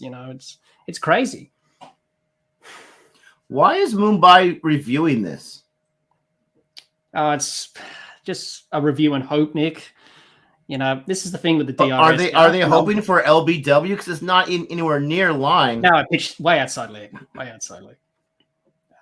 They're just reviewing it just for hope or just to burn a review, take time out of the game.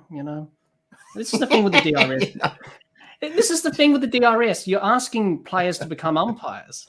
And you can see with that last review, clearly pitched outside leg. Why review that? The umpire made a good garbage. So their job is to tell us how you really feel about it, umpire Jack. Tell us how you really feel about DRS. I don't mind it. It's a good thing for the game.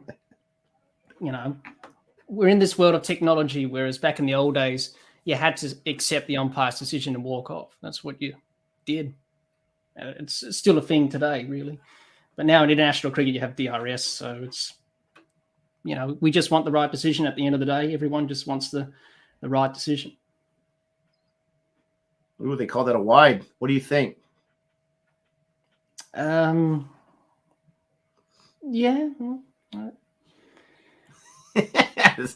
Great vote of confidence there.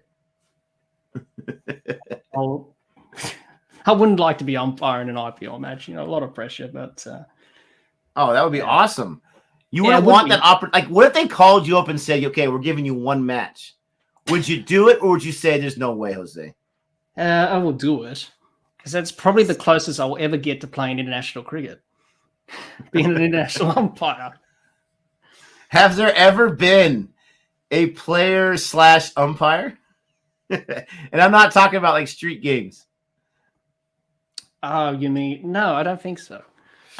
You have to wait until you're retired and then you become an umpire. That's essentially how it goes. I don't know how that would even work. Oh my goodness gracious. Should have just let that one go. Hitmeyer, that would have been a wide. He's not in form today. Keep him to under 160. You can do it. You want to. You want to do something good in your life. Okay, that might be a little too harsh. They have 5 championships. Something good this season.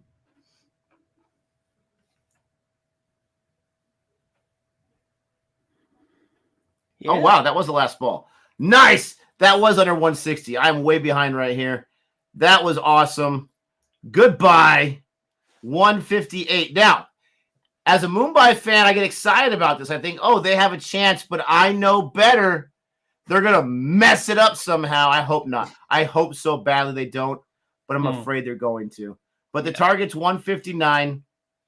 And Rajasthan, I don't know what's going on. Boomer, Rajasthan fans, Jack, let me know what changed today. Why was it so low scoring? Is it just one of those games where you can't put up 180 or 200 every time? I don't know. I saw the pitch and it looks like it's a used surface. I saw a bit of patches that they filled in.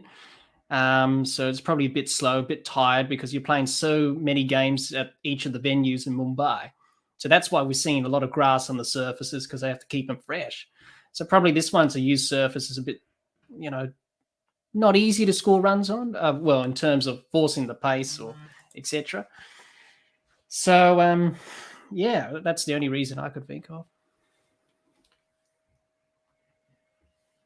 Interesting. I mean, that does happen, right?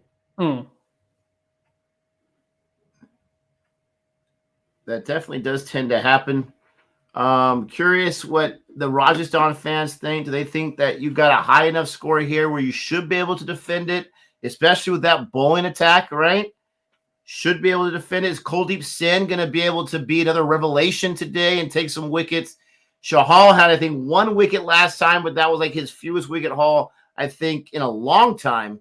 So Mumbai, what'd they get? They got 5 wickets there? 6 wickets? 6 wickets. So you would think Rajasthan with their bowling attack should be able to get more than that. Only one way to see. I want that accent. Give me some Jack. Yeah, that's Australian accent there. Yep. It's pretty good. Australian accent. Are you an AFL fan? I used to support the Adelaide Crows, Nick, and I know you supported the Adelaide Crows when you reacted to some AFL videos then. They haven't been doing too well. No, I've fallen out of AFL, really. I played it when I was a kid growing up, and I supported the Adelaide Crows when I was growing up, but I never really played it like a club level or anything like that. It was always cricket, obviously. I played it in school in PE once, and I got tackled. I was like, well, I'm not doing this. I don't like being tackled. So I was like, I'm getting out of here. I'm playing cricket because you don't get tackled. So, yeah, I watched. Yeah, that was my reason. No, I've watched some games every now and again. I watched a game tonight that was happening on TV. Yeah, I've sort of fallen out of favor with it. I watch it every now and again. I love that phrase, fallen out of favor with it. That's awesome. I wonder how the Dibbly Dobbly is doing in the fantasy league here. I think we're in the 60s, right? In the 60 region. Do I venture to check? Let's see. I gotta see how Gabe's doing. Gabe and I are both in the top 10. We're both very excited about it. We keep flip-flopping each other. He's barely ahead of me right now. He's also got he's got Kuldeep Singh there as well. The punk. Let's see some Dibbly Dobbly action here. Gotta do it. There we go. 61. Not too bad. Yeah, not too bad. You're a genius. You got Butler as a captain, and you got Chahal as your vice, just like me as well. Very good. You didn't take your... Oh, you did. You took Parag as your uncapped player. Ooh. Yeah. How dare you? I'm not a fan of Parag for different reasons. Yes, I did hear what you had to say about him earlier, about that indiscretion incident that he had. Yeah, why weren't they punished for that? I mean, honestly. I understand what Pont did in the Delhi Capitals was way worse, but they basically got, banished as far as fair play goes. Nothing happened to Rajasthan. Yeah, well, you will only get fined if you did breach the code of conduct. If you said something, if you breach certain parts of the code of conduct, then they would have got a fine. But there wasn't really much in it, and the umpires just let it go and let it run its course. So that's why they didn't get fined or punished or anything like that. It wasn't too serious. It was just I don't want them to get fined or punished, but I just want them to lose some fair play points. Come on. I'm trying to get the fair play award to be an exciting thing. Excuse me. Yeah, probably the umpires. Well, the umpires vote after the games, I believe, for this award. So they maybe deducted a few points for the Rajasthan Royals there. I predict this. This is what I think is happening. I don't really think the umpires care about the fair play award either. I could be wrong. They could be very proud of it. I don't think they really care. And so I think it's like they finished the match. They've showered up. They've brushed their hair. They've got their clean clothes, all that kind of stuff. They got themselves like a to-go cup with a coffee in it and like a little muffin or whatever. And they're walking out the door. They're like, oh, hey, fair play points for today. and they're just like, 9. Like they just like that, because the afterthought, right? 10, and I do feel like it's, maybe some people's favorite teams. I'm just saying. I think it's fixed. That's all I'm trying to say. Major Merc loves your accent. Jihan says, what the heck was Hitmeyer spot fixing? He just didn't have it today. And Bonnie paid off Hitmeyer. Finally. It's about time. You're 0-8. You better start paying off everyone. Jeez Louise. What are we waiting for here? You're not going to get the Fair Play Award. You might as well start buying people off. Come on. Can Captain MS Dhoni turn CSK season around? 59% say yes. What does that mean, turn around? Finally win a game or two? Or does it mean, like, get to the playoffs? Because that ain't going to happen, ladies and gentlemen. No. They're not getting to no playoffs. It's unlikely that that will happen, but they'll probably start winning under Dhoni now because they've changed captains. It's now at 64%. I mean, the faith in Dhoni, this guy should run for office. Oh, now it's 67%. This guy should run for office. He should run for, like, Emperor of the World, for crying out, wherever there's a cricket fan. People love Dhoni. He can do no wrong. Raj says, I told you. I told you. What? They haven't even played a game under his captaincy yet this season. And they're going to win the entire thing. Here we go. Absolutely a nil. That's my life, my friend. I just hope you're okay with me trolling back, because that's my favorite thing to do. Never any real intent. Ever. Just for fun. So, Jack, what's new in the life of Jack? Well, nothing much. Pretty much the same, really. But no, very exciting, as I mentioned earlier, to interview those two guests that we're having on the podcast in the next coming weeks. The podcast is doing well in terms of charts. We're in the top 100 for podcasts for cricket in Australia, which is fantastic. That's sweet. And also, we're doing well in Ireland. We're in the top 57 in Ireland. We're ranked in the 20s. And in Pakistan, we're ranked 20 out of 100, I think, for cricket podcasts. So the podcast is doing well. So I'm quite happy with that,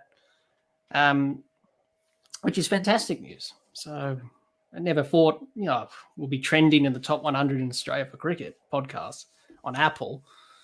So that's fantastic news. So, and we're doing well. So yeah, couldn't be happier. Yeah, they always told us to like download the audio and put on podcasts or whatever. I don't know anything about that, to tell you the truth. I don't know how you even get that started or whatever, but that's awesome for you. Congrats. Hard work pays off. Yes, it does. Yeah.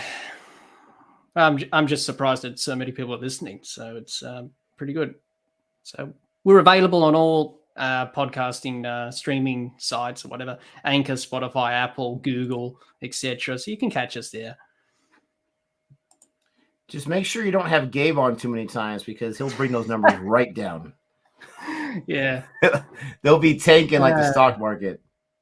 You're like, what happened? Appreciate that. We're not even in the top 1,000 no more. What is going on? Yeah. Gabe, on the other hand, is my alarm clock. Yeah. Jack has a very soothing, calm voice. I enjoy listening to his podcast. There you go. Love it. Graham Swam and Graham Smith on commentary. The two Grahams, and they all spell it in a very interesting way. Dr. Jihan here with a super chat. Appreciate that. It says, Jack, thoughts re Australia squads for Sri Lanka. Finally given up with Harris. Bailey also mentioned Maxwell might be drafted into the test squad if he scores runs in the ODIs. Jade Richardson unlucky missing out. Yeah, well, to answer your question there, Jihan, I did a video that dropped today. We did a bit of a cricket roundup of all the news that's been happening in the world of cricket. Australia's squads that they've named to Sri Lanka, and Ben Stokes being appointed as England captain, and the IPL, obviously. I did offer my thoughts there, but my thoughts on the squads, I wasn't surprised by the selections. I wasn't surprised that Marcus Harris got dropped from the test squad. Let's be honest, he's been poor for some time. Mitchell Marsh gets an opportunity. He won't get into the 11, obviously, as the all-rounder because we've got Cameron Green, but he's there as backup, so good to see him back in there. With Glenn Maxwell, a lot of people wanted him back in there, I think, especially in the subcontinent, especially to Sri Lanka and India. The last time Australia toured India, he got a century in Ranchi in 2017, which was pretty good. So he hasn't played much first-class cricket. I think he played for Victoria last summer, and that was his first game in a while.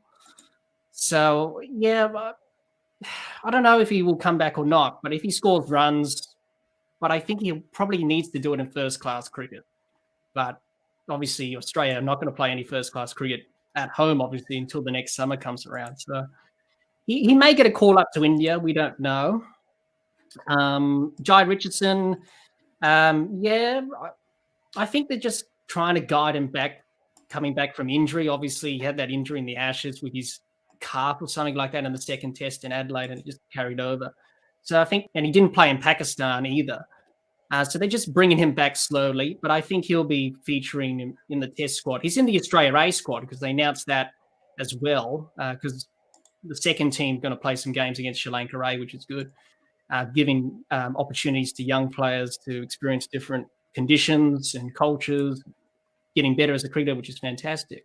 So he's in that squad. So if he does well there, then I think he'll probably get a call up for India, which will be the next test tour for Australia after this tour of Sri Lanka. So I wasn't surprised by the selections of the squads at all. And I think Australia will have a very good tour of Sri Lanka. And I think we should do well in all three series, even in the Australia A series as well, because Sri Lanka are not playing well at the moment. And I think Australia will be too strong.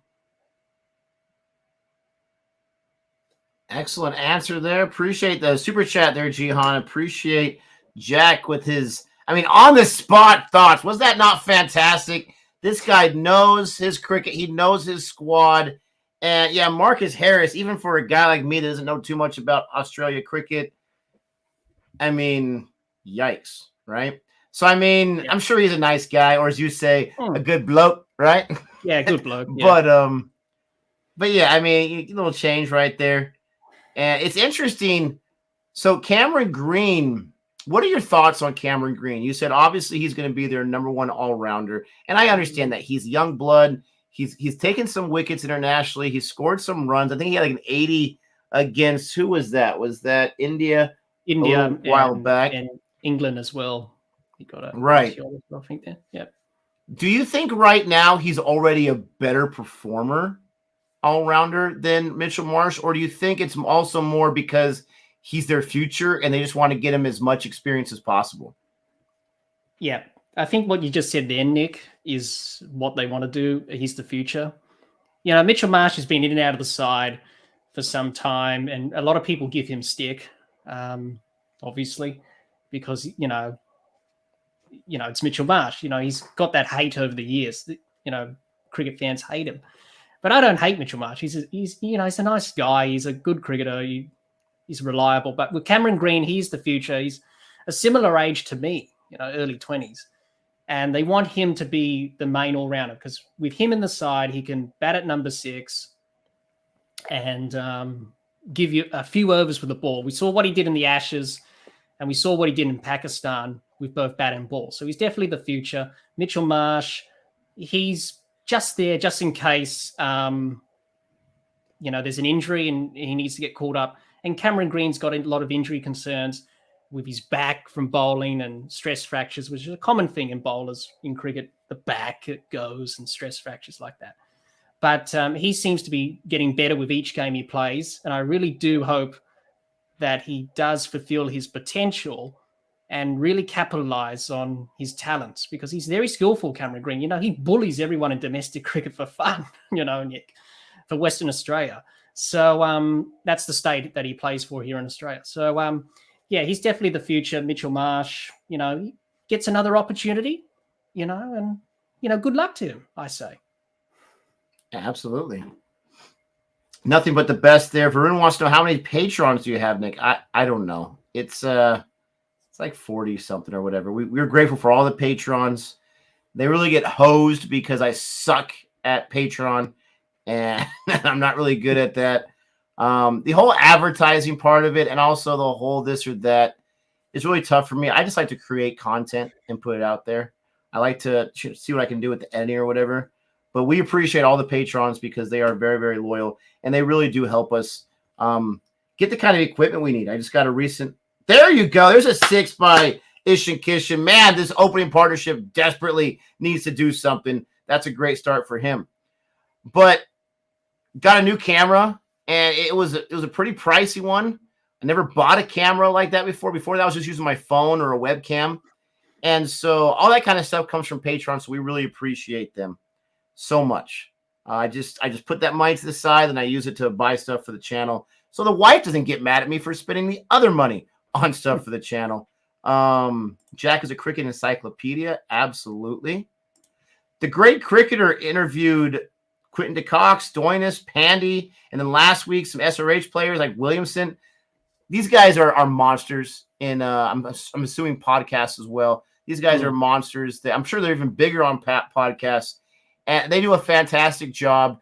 I don't really know how Gabe and I would do with the traditional star cricket player because we talk so much trash. And honestly, 95% of it is just for fun and games. There are some times where we'll get a little too excited about a bad performance, and we can't just excuse it as we're just messing around.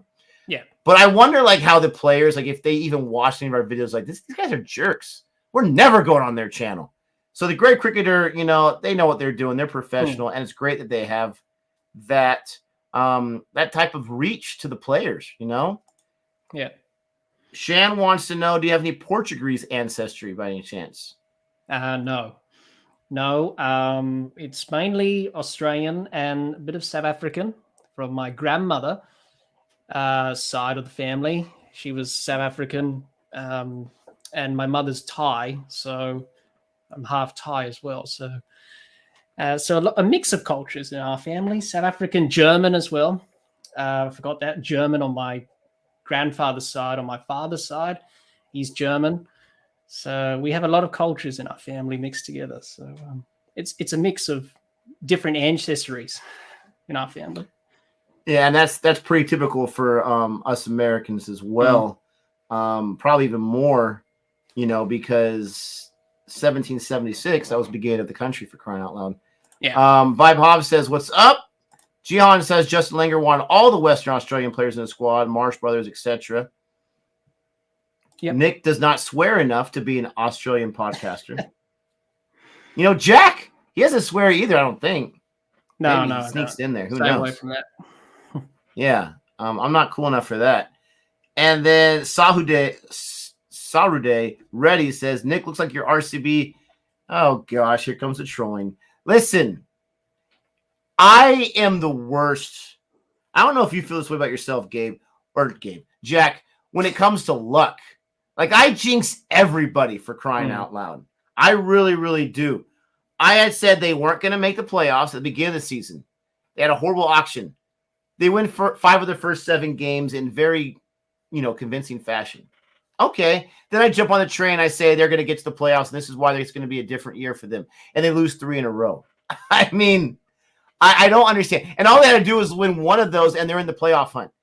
I don't understand how I can be that bad at jinxing someone and unlucky. Do you feel that way about yourself? Are you a jinxer as well? I don't know.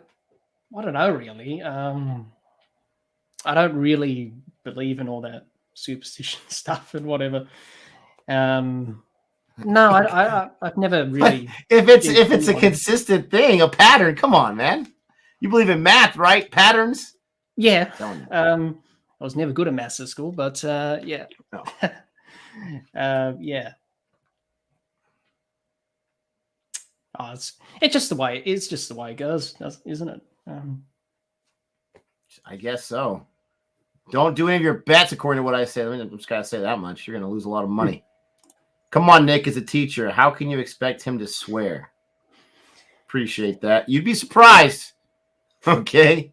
You'd be surprised. Not in the classroom, but man alive, some teachers have they have that sailor talk in them.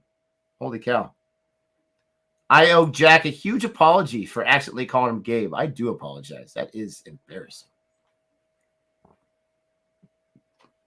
Ooh, look at that. Sean Kishan reaches out for that one, but the fielder is prepared. Very nice.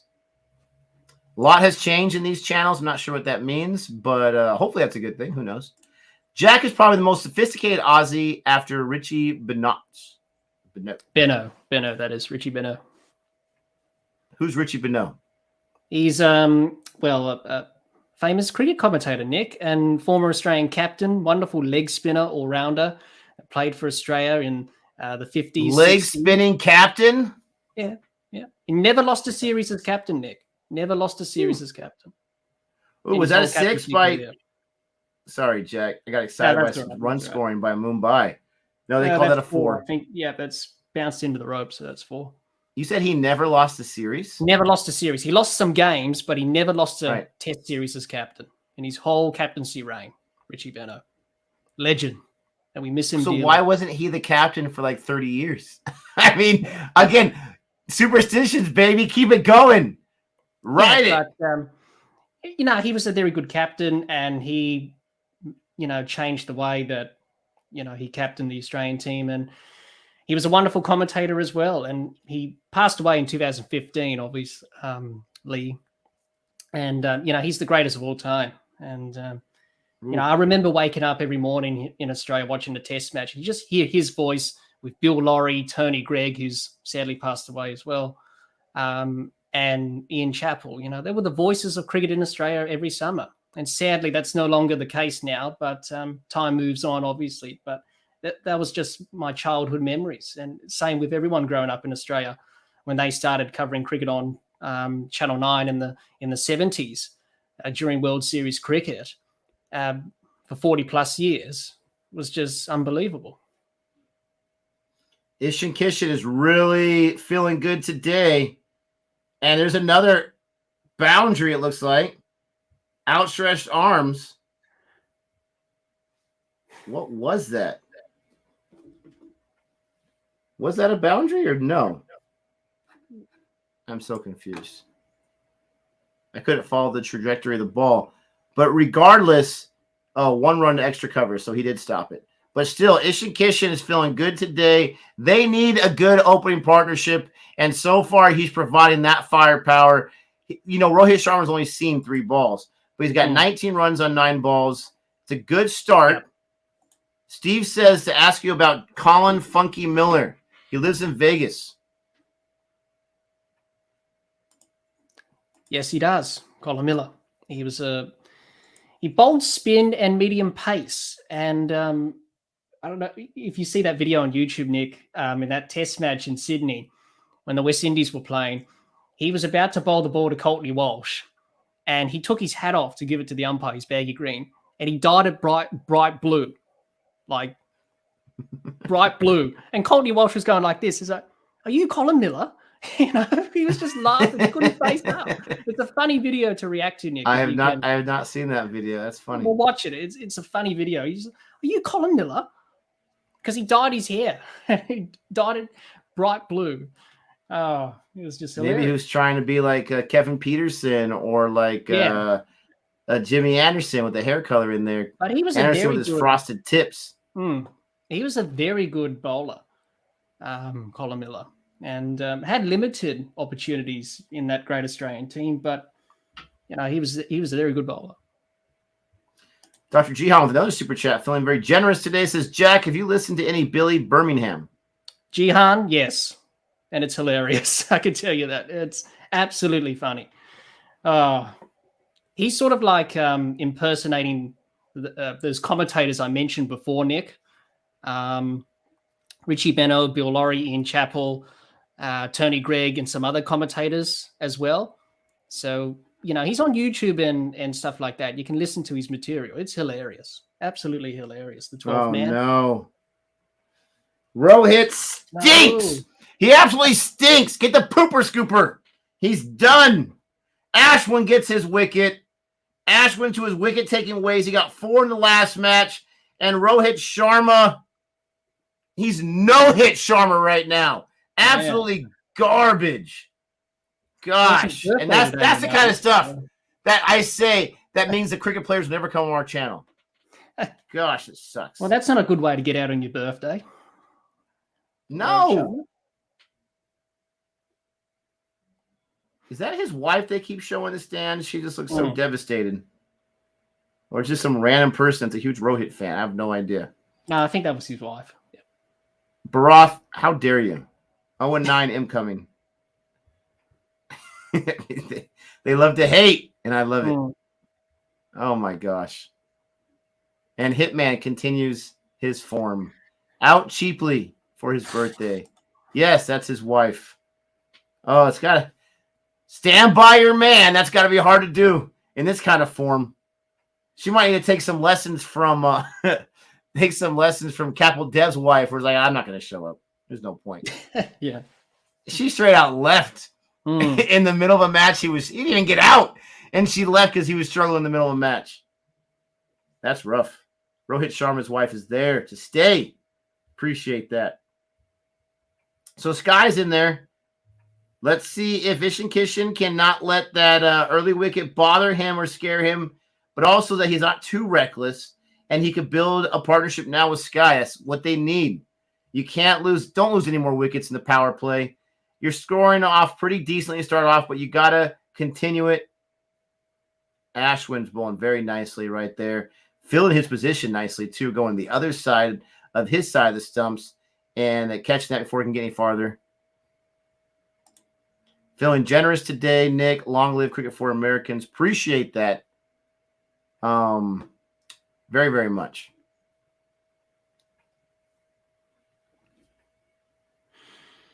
Finally, Ashwin's done with his over. Jeez Louise, how dare you punish Mumbai that way? Only 2 runs he gave up and a wicket. I'd say that's pretty good over there. In the power play for the master spinner, how dare anyone ever doubt him?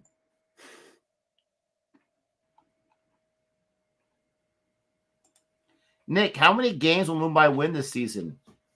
You ready for this, Jack? It rhymes with hero. 0, ladies and gentlemen. They're not going to win a single match this season. Not one.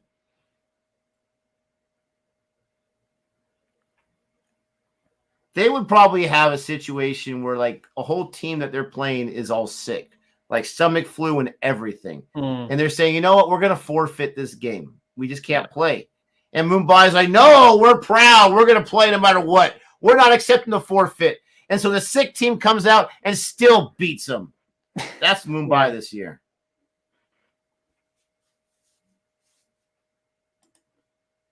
Jack, please do something about ODI cricket. It's dying in Australia. Before you get started on that, I'm going to take a quick break, get a little bit of food in me. I'll be right back. Yep. So you're leaving me in control, Nick. About that. We could do something on the episode about that. It's just that ODI cricket hasn't been played in Australia for the last couple of years, obviously because of, with all this happening in the last 2 years. So it's been definitely on the decline, but hopefully this summer we can get some ODIs back in Australia. Yes, I'm now in charge. Nick has left me in charge of the stream. So, that's a boundary there from the Mumbai Indians, much needed one. Yes, well, I don't have control over the comments section, but I'll just read them off the chat here. Baraf Barry, you ask, do you think Malik will play in the T20 World Cup in Australia? He's pretty good, isn't he? I think he will probably be in the mix on these bouncy pitches in Australia with pace. He bowls 150 plus. He's got to be managed well. So if he can stay fit and healthy and hopefully, get on that plane to Australia, I think he'll be a very good inclusion for India in that T20 squad come the T20 World Cup in Australia. The Mumbai Indians, 1 for 29. Kishan and Surikumar Yadav at the crease. Got to form a partnership here and try and get Mumbai Indians close to this 159 score. That's what they need to do.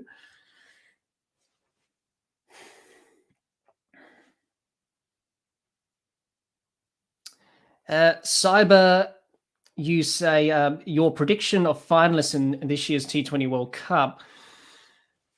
I think it's going to be the same as it was in the UAE for me. Obviously, Pakistan, Australia, New Zealand, India, England. I think they're going to be the teams who are going to be contesting in the semi-finals in this year's T20 World Cup in Australia.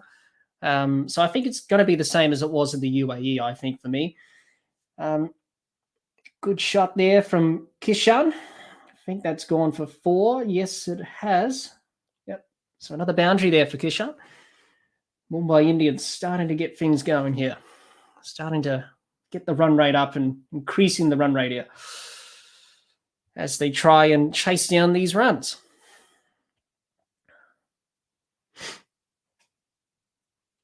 Major Merck, you say he will be in the squad, but not sure about the playing 11. Yeah, he may be chosen as a standby player, maybe as backup, Malik. I think it's probably a good thing not to rush him into international cricket. It's a young guy. He's learning his craft, and hopefully he'll feature for India in the future. Well, it's the end of the over. 4 overs are down. Mumbai Indians are 1 for 33. Kishan 24 off 14. Suryakumar Yadav 6 off 5.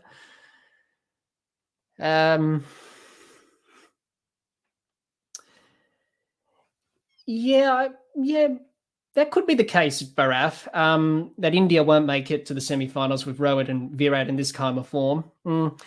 Yeah, but things can change in cricket, if they can start scoring runs and get that confidence. Hopefully they can,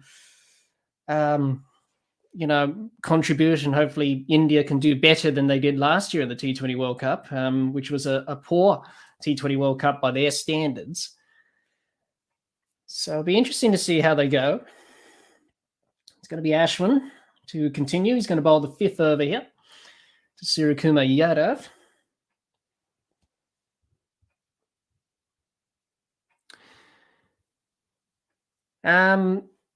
Sean, thanks for your question. Do a regular podcast on Indian cricket.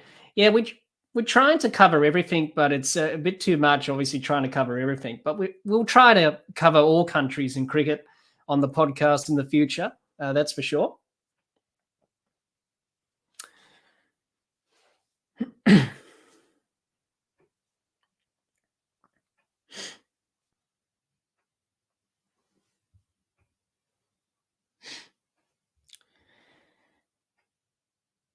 Yeah, 2 dot balls there from Ashwin. Just starting to build the pressure here on the batsman. Hopefully trying to get a wicket here if he can. Make sure you like, subscribe, and share the stream, everyone. Support Nick and Gabe, Cricket for Americans. They do wonderful things, trying to promote the great game in America. And support their other channels as well, Boring Reviews and The Final Reaction. So make sure you get around them, everyone. Nick and Gabe, they do tremendous work and they do some great stuff. Major Merck, which 4 teams you think are going to play in the playoffs? Yeah, well, let's just have a look at the ladder and see where the teams are placed. Be interesting. Obviously, the Gujarat Titans, I think, will be there. I think they've already qualified their spot in the playoffs unofficially with the win against the Rajasthan. Against the Royal Challengers Bangalore. So I think they'll be the team to come in for that. The Rajasthan Royals, I think, will also qualify. The Lucknow Super Giants, I think they'll qualify. And the Sunrisers Hyderabad, I think they'll qualify as well. So that's probably my top 4, but we'll have to wait and see what happens at the end of the season. Baraf Barry, you say to me, your favorite World Cup win out of all the World Cups that Australia have won, 99, 2003, 2007, or 2015. I will have to say 2015 because that was at home in Australia and, great memories when Australia won the World Cup. Obviously, the other ones were good as well, but 2015, I think, is my favorite. Yeah. Anything can happen, Major Merc. Anything can happen. The top four at the moment may not be the top four at the end of the season. You never know in the IPL. It always gets a bit chaotic towards the end. So we'll have to wait and see what happens. 5 overs down. Mumbai Indians are 1 for 36. Trent Boult comes into the attack. And the Mumbai Indians trying to get something out of their season, trying to get something out of this IPL season because they need to get something out of it. It has been a great season, as we've talked about on the stream thus far. But if they can win today, it'll boost their confidence, that's for sure.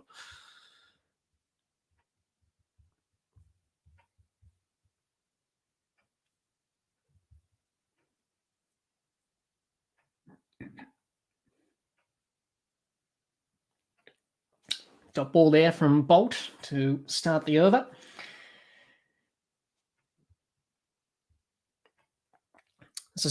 As I said before, everyone, make sure you like, share, comment, subscribe, do whatever to support Cricket for Americans, Boring Reviews, The Final Reaction, support Nick and Gabe. They do tremendous stuff. Make sure you get around them and support them. Baraf Berry, 1999 was so special as well, in my opinion, especially that semi-final versus Klusner. Yeah, it was. That was an epic semi-final, wasn't it? 1999. Yeah, brilliant game of cricket. It really was. One of the best semi-finals in World Cup history. That's for sure. And a boundary there for the Mumbai Indians. Suryakumar Yadav hits that all the way to the boundary for 4. And Trent Boult. Yeah. Nick's back. Left me hanging there, Nick, but I did my best. I'm sure you did fantastic, my friend. I appreciate that. No worries. I usually have breakfast about 3 hours earlier than now, so I was dying. Yeah. But no one lost a wicket, so thank goodness for that. Jeez Louise. Yeah. Suryakumar Yadav, Kishan have been establishing a partnership here, so the work's not done yet. I've still got a long way to go in this match. So it's the last over of the power play. So they really got to make sure they don't get out here. Yeah, I remember it was, I think, were they 41 for 1 at the end of the power play for Rajasthan? So they're pretty close to matching them up run for run. I think they also lost a wicket in the power play. Yeah. Not 2, just 1. Boult, some runs this match so far. Yep. Yeah, well, there's been a few boundaries being hit in this over, so that happens in T20 cricket as a bowler. You're going to go for 4s or boundaries. It's how you come back and how you respond to the next ball is important. Oh no! Don't say it, Ronell. Yep. Don't say it.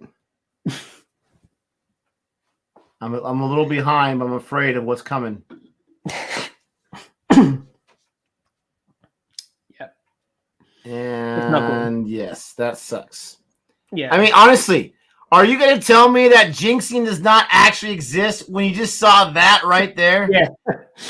Well, come on, Jack. Yeah, it does. Okay, it does. Using my powers again, right when I come on, like 2 balls later. And not just anyone, but Kishan, who was, oh gosh. It's frustrating, isn't it? It's so frustrating. Got a power play. And then he got out. So frustrating for Kishan. Skyber says a 15 crore shot. Oh my gosh. I mean, I'm telling you. No, the thing is that Gabe was just better at it than I was for the longest time, but I've always had those powers. I used to go to a lot of Padre games growing up, even though they were about an hour and a half away from where I lived. We would go to several games each year. And I'm telling you, out of maybe the 20, 25 games I went to growing up, I probably saw them win 3 of them. 3 of them. Okay. I mean, it's absolutely ridiculous. It's been there forever. He's just better at it than I am usually. But you know, the bright side is this. Tilak Varma's in there, and he's on my fantasy squad. So let's go. I was going to pick him in my fantasy team, but I decided to go with Parag in the end. It was a bit of a flip of the coin, really. So, I was like, unfortunately, Parag is no flip of the coin. It's an easy decision right there. There's no way he was. I got his hair. I can see it. It's driving me nuts. There's no way he was going to go back to back good performances. It's impossible for him. No offense, Parag. He'll never come on the channel either. Watch that.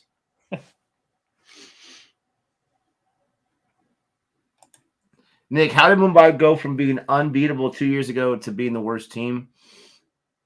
I'll tell you. You had some of their aging stars who aged very quickly for Mumbai. Now, Krunal Pandya is doing a pretty decent job over there at LSG. Hardik Pandya has healed up. The last 2 matches hasn't performed too well, but he's had a great year so far. But last year, he could do nothing for Mumbai. Krunal could do nothing for Mumbai. Pollard has been very much inefficient. And so when you rely on that opening batsman partnership of Rohit Sharma, Ishan Kishan, who am I forgetting about? They also, Quinton de Kock, they lost him. That was a big loss right there because he's going to score your runs usually. He hasn't really been exceptional this year either. But then also the bowling. You lost yourself a Trent Bolt. Boomer's basically all by himself. You have these young guys you're trying to develop. You did the gamble on Archer. You knew he wasn't going to play this year.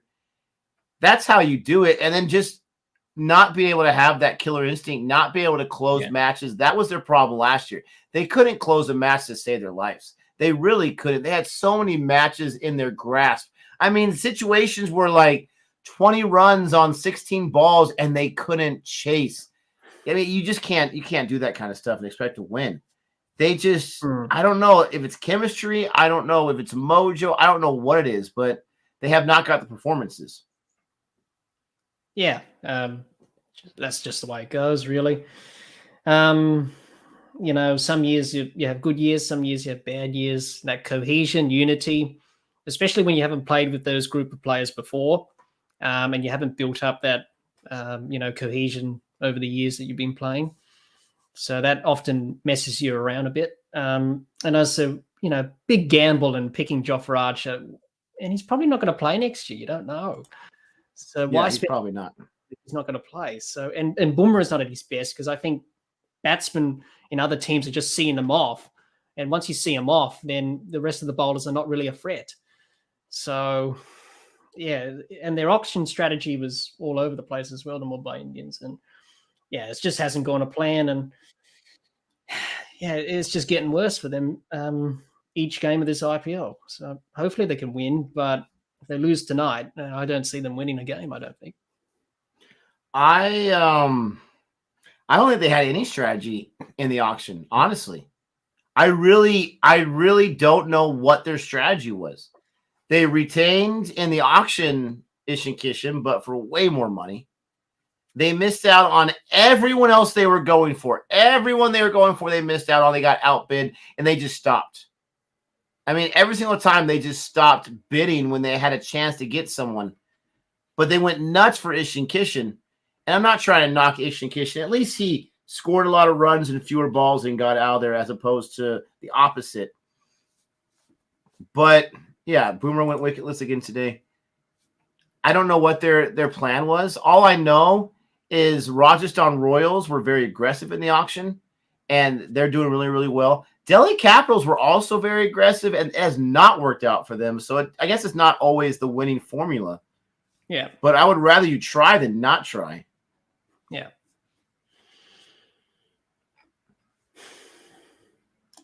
There's always that chance, Capel. Always that chance that Sky can win it all. We've seen it happen before. And if he does it again, I still won't give him the credit just because I know it irks Gabe so much. Oh, it gets him so mad.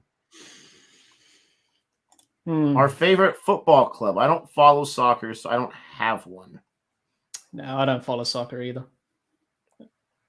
There's a boundary from Sky. Ooh, the other type of jinx where I say it and it actually could happen. But I didn't say it first. They said it first.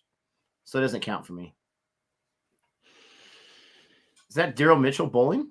Yeah, it was Daryl Mitchell, yep. From New Zealand? Yeah, I didn't realize he bowled that much. Yeah. He bowls a bit all round. That's great vote of confidence there. Well. So you got to feel pretty good about your chances the World Cup this year being in Australia. You got to feel pretty good. Yep. I'm pretty confident. Now, we have a strong team. And when Australia plays their best T20 team, we're very good on our day. And that T20 World Cup last year, after we lost that game against England, and then we came back and, I remember watching the stream and it was Gabe streaming the semi-final. That was unbelievable. That's probably my best video of CFA that I've ever watched. And I was just laying down in bed and just saying to Gabe, calm down. We got this in the bag, man. There's a big six from Varma. But he can't help himself. No, he can't help himself. So yeah, I'm pretty confident. But in T20 cricket, whoever's good on the day will win. So we have to wait and see come October, November for that T20 World Cup.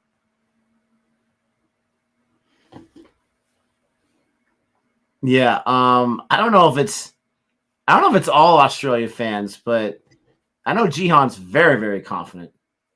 He was very confident when they had lost their first match in the World Cup, and he was right. They won the entire thing. Should be some games that Optus and the Gabba should suit Australia fast bowlers. Yep, absolutely. Renell agrees with you. That was a hilarious show. Yeah, going up and down. He cannot control himself. Let's see what happens. That is not in his way of thinking. DNA? Let's see what happens. Yeah, DNA. There you go. Yeah. It's just the passion. It's passion. I get that. I get like that sometimes. I remember watching the World Cup final in England. That amazing game. I was jumping up and down in 4 in the morning in my house, and I'm pretty sure I woke up the whole neighborhood on the street. They're saying, "Who's this idiot screaming?" But it was a very brilliant game to watch. I was going for New Zealand, of course. Oh, I love this from Capel Pandy. I love it. It might be a little too early, but I love it. Umran Malik will destroy the Aussies. Jihan, I could feel him he just tore something off the wall or something right now. Oh, I love it. Yeah. Daryl Mitchell's getting blasted here. There's another boundary there. Magic. It says Krunal hasn't contributed anything since 2017. He had a pretty good match his last match. Hardick was always phenomenal. You can't attribute Pollard's downfall on the Panya brothers. I did not say that. I did not in any way do I even think my logic even closely came to that. But if you heard that, then I apologize because I don't think I said that at all. I just said that 3 of them did not perform last year in any regard. And Pollard's still not performing. But he also announced his retirement from international cricket. So he knows he's I think he did at least. Yeah, he did. Yeah.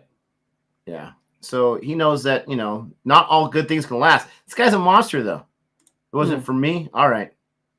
Who's replying to Suman? All right. I was going to say, I don't think I said that, but, I say a bunch of stuff, stupid stuff sometimes. Daryl Mitchell. Man, this guy's expensive. 20 runs and over. Bring him back for some more, please, Sanju Samson. Bring him back. I know you can't do back-to-back overs in cricket, but they might want to amend the laws so he can, because that brought some life into the squad. Sky's at 25. Back-to-back overs, Nick. What? Bowl back-to-back overs. What did I say? 2 in a row? Yeah, 2 in a row. Yeah. You can't say that in cricket? No, is that what you meant? Change the bowl again. Yeah, have him bowl the very next over. Bam. Go for it. Here it comes. I knew Jihan was going to lose his mind. If Malik gets it right, could be a worry for Australia, but he could also go for a lot of runs. Oh, wow. I appreciate the diplomatic Jihan there. I really do. Not to say you're not diplomatic, but if I were you, I'd be losing my mind right now. Because it's just so young. He's such a he's so amazing the last few matches in the IPL, but it is just a few matches in a domestic league when it comes down to it. Talking about domestic leagues, Mr. Jack. Yep. And unless you have something to say about Umar and Malik, go ahead before we go to the next point. But I have a question for you. Yeah. All right. I heard the news. I did not confirm it, but I got an Instagram message saying that South Africa announced their new domestic T20 league. Have you heard about this? Yeah, I have. Yeah. What do you think about that? Does the world need another T20 league? I think they were just trying to revamp the old one. I think I only read it briefly or saw the headline briefly. Did they have one already in existence? They had one already. They keep chopping and changing it in South Africa. They launch a new one and then they, get rid of that and then they do what they're doing now. So they keep chopping and changing it after a couple of years or so. So there's a lot of T20 leagues around the world domestically. In my opinion, there's a lot.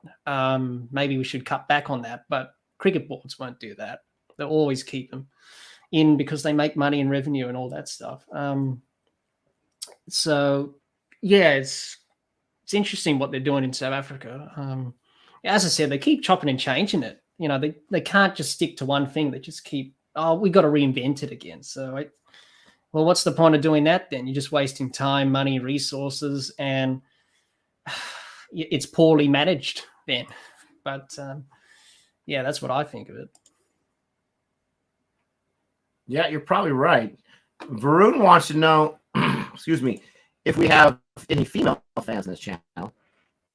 We would love to have fans of any gender, to be honest with you. But traditionally, most of our fans are male. I'm going to the analytics right now. According to this last 28 days, at least, only 2% of our viewers are female. That's unfortunate. And lifetime, just under 4%. So, have you seen Gabe and I before? Come on. There's enough reason right there. Yeah. But we welcome any and all female fans for sure. And there is no run out there. Shahal's bowling right now. I can't believe I missed it. He started his over. Only 3 runs given up so far. He is definitely not subscribed to the Daryl Mitchell style of bowling, unfortunately, because he's only given up 3 runs. Now, Daryl Mitchell might be one of the best bowlers of all time, and he just had a bad over, but I loved it. Yeah. Rennell, of course. Of course, Rennell. Of course. You are the OG. I would never forget about you. 100%. Dr.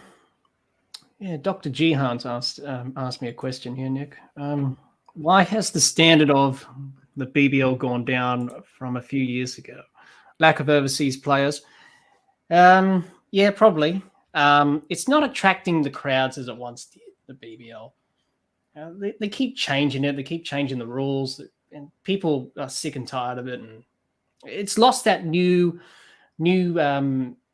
feeling to it. When it first started, people flocked to the grounds and watched it, like every day when it was going on. Oh, and then he's reviewed it right away. Sorry, Jack. He thought he got the wicket. Shahal did. He reviewed it right away.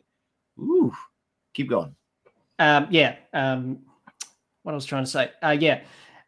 Used to go and watch the games in the early years of the BBL. I remember the crowds used to be big, huge.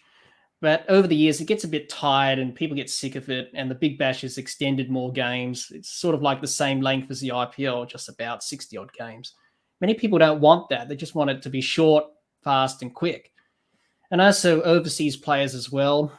Many don't want to come. Obviously, BBL doesn't have the money as like in the IPL, for example. We don't have an auction.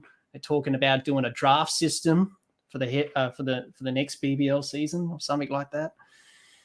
So yeah, it's just Cricket Australia need to work out, is it a product for TV or is it going to be a good quality of cricket? That's the decision that they need to make, I think. Is it for TV or I think he's out? Is it for TV or you want a good quality or standard of cricket? That's all I'll say to Cricket Australia with the BBL.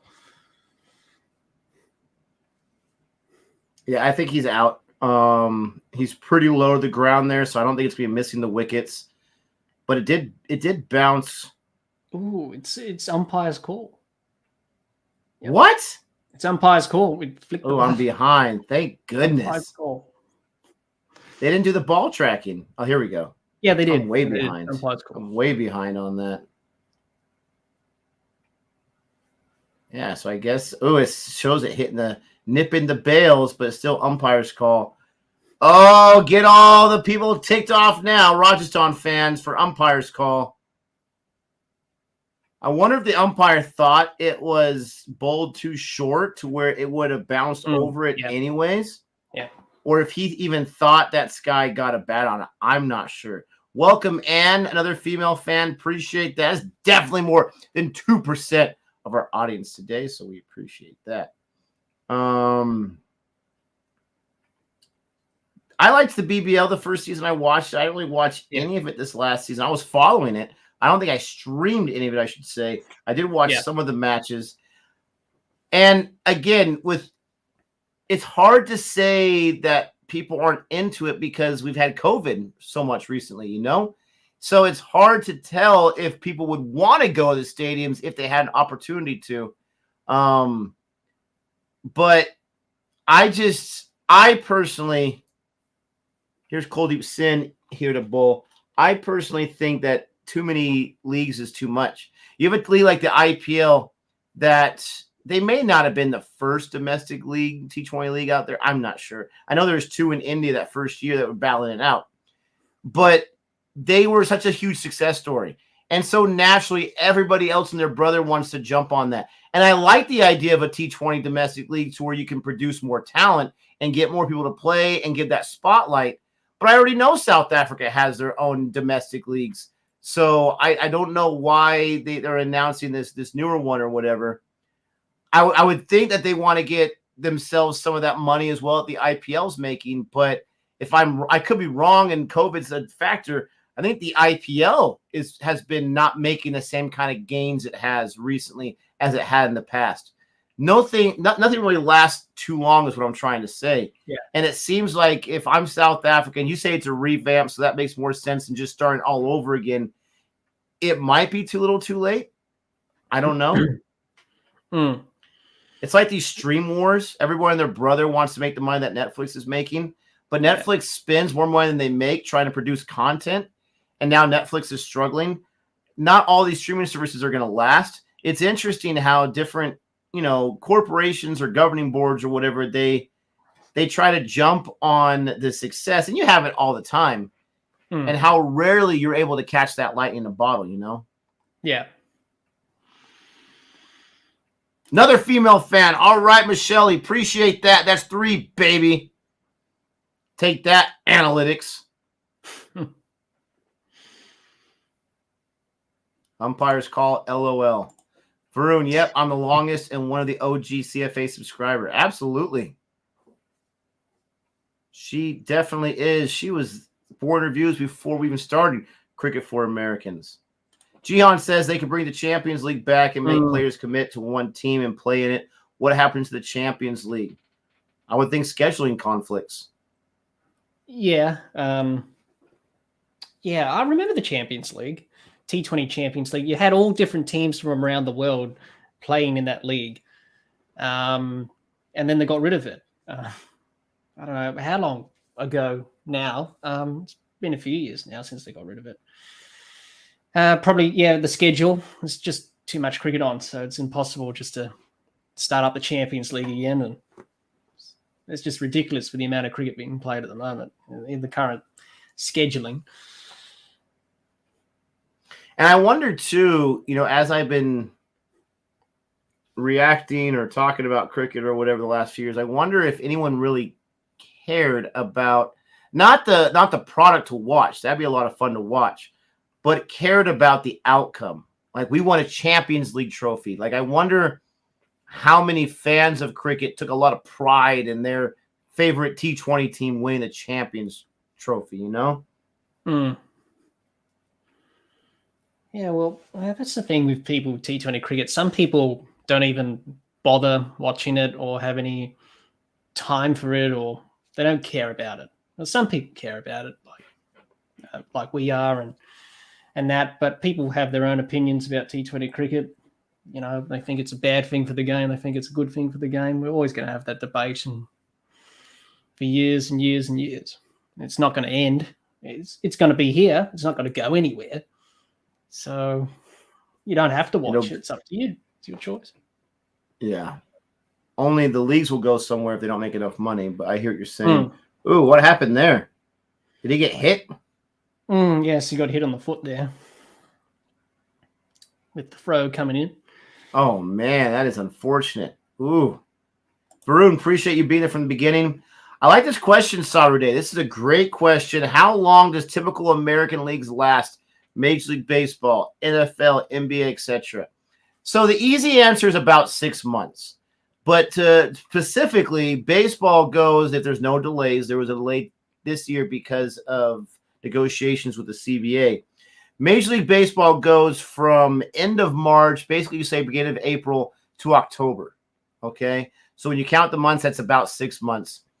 NFL is the shortest. It goes from the first or second week of September all the way to the second week in February. So you're looking at 4 or 5 months, but that's playoffs, everything involved. NBA is one of the longest. It starts in October and it goes all the way through June with their playoffs. The playoffs alone is like over a month. And so what is that, 9 months or so? And then the NHL is about the same. October to May or June. And so those leagues are longer. With basketball, it's really tough because they play a 9-month season, especially if you're in the playoffs. And then if you have any Olympics or world championships that year do you want to commit to, you're talking about you're playing basketball for 11 out of 12 months, which, yes, I get they're making a lot of money, but they don't make nearly as much playing for the international team. And it's just a lot of time away from family, from friends, whatever it is. So I guess the easy answer would be 6 months, but I forgot those other two leagues that are well over 9 months. Definitely not 2 months like the IPL. I don't know if that'd be a good thing or a bad thing, you know? Be interesting, though. Because baseball, they play about 5-6 days a week.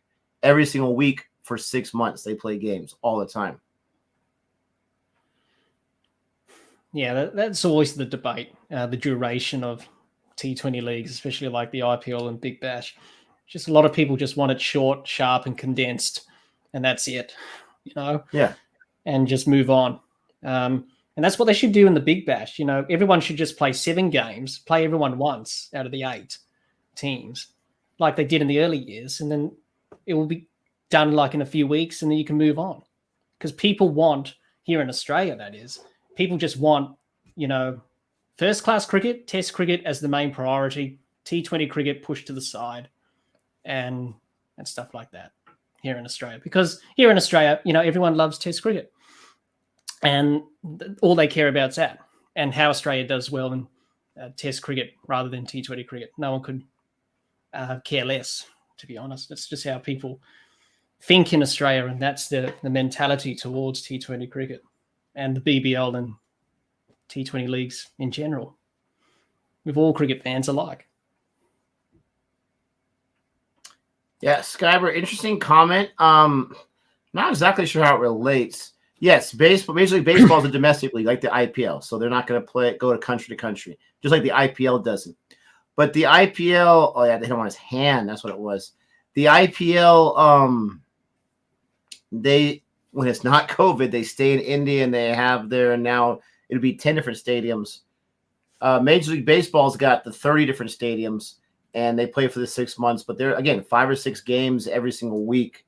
So I'm not really sure how that matches up. But baseball, definitely, it's not international. It's a domestic league. But someone says it's Sports Sedan says that's ridiculous. What about the players? Well, first of all, baseball and Major League Baseball has been around since the 1800s. So it's been going on for 130, 140 years. They figured out a way to do it, okay? And I think it was 1960 when they expanded from 154 games to 162 games. But with that being said, players do get injured like any other sport, but they're conditioned to it. It's not a contact sport like football is. And so you can play longer, you have a less likely chance of injury. But again, they're just used to it. They just are. And it's for baseball fans, it's fantastic. For the new age contemporary sports fan, it's too long and it's too boring. And that's where baseball is losing fans, is they're not acquiring too many new fans. I think the average age of a baseball fan is like in their 50s, believe it or not. So it's kind of sad. Yeah. Yeah. Major League. Sorry, go ahead. What I was going to say, it's just the modern world, really. Everyone wants everything quick and fast, and no one could really sit through a test match for 5 days anymore, and like they did back in the 40s and 30s and 20s, etc. Because that was the only thing back then, you know. So technology's certainly made our lives a lot easier, and people are streaming and they want things conveniently, quick, fast. So it's a battle that we're probably not going to win, I suppose. Someone talked about the money being brought in. Now, according to these different sites on Google, not sure how accurate they are, said in 2020, Major League Baseball brought in $3.6 billion. In 2019, it says the brand value of the IPL in 2019 was $6.2 billion. So by my math, that's a lot more money. Okay. So that's interesting. Major League Baseball's got 3 times the teams, stadiums, concessions, all that kind of stuff. But the IPL was a monster, for crying out loud, at least in 2019, before COVID. Yeah. My question is about first-class cricket. I hear a lot about first-class cricket. I know what it is. I get that. My question is, for you there in Australia, does first-class cricket, is that televised on free TV? Or do you have to pay a subscription to be able to watch it? Well, no, it's not. It used to be on free-to-air TV in Australia back in the day. They used to broadcast some Sheffield Shield matches plus the final. And they do that already, but that's with pay TV or like your cable here in Australia, Nick. So that's what they're doing now under the new TV deal that they did a few years ago. But no, the streams are available on the Cricket Australia app. So if you have an account to the Cricket Australia app, those live streams are free.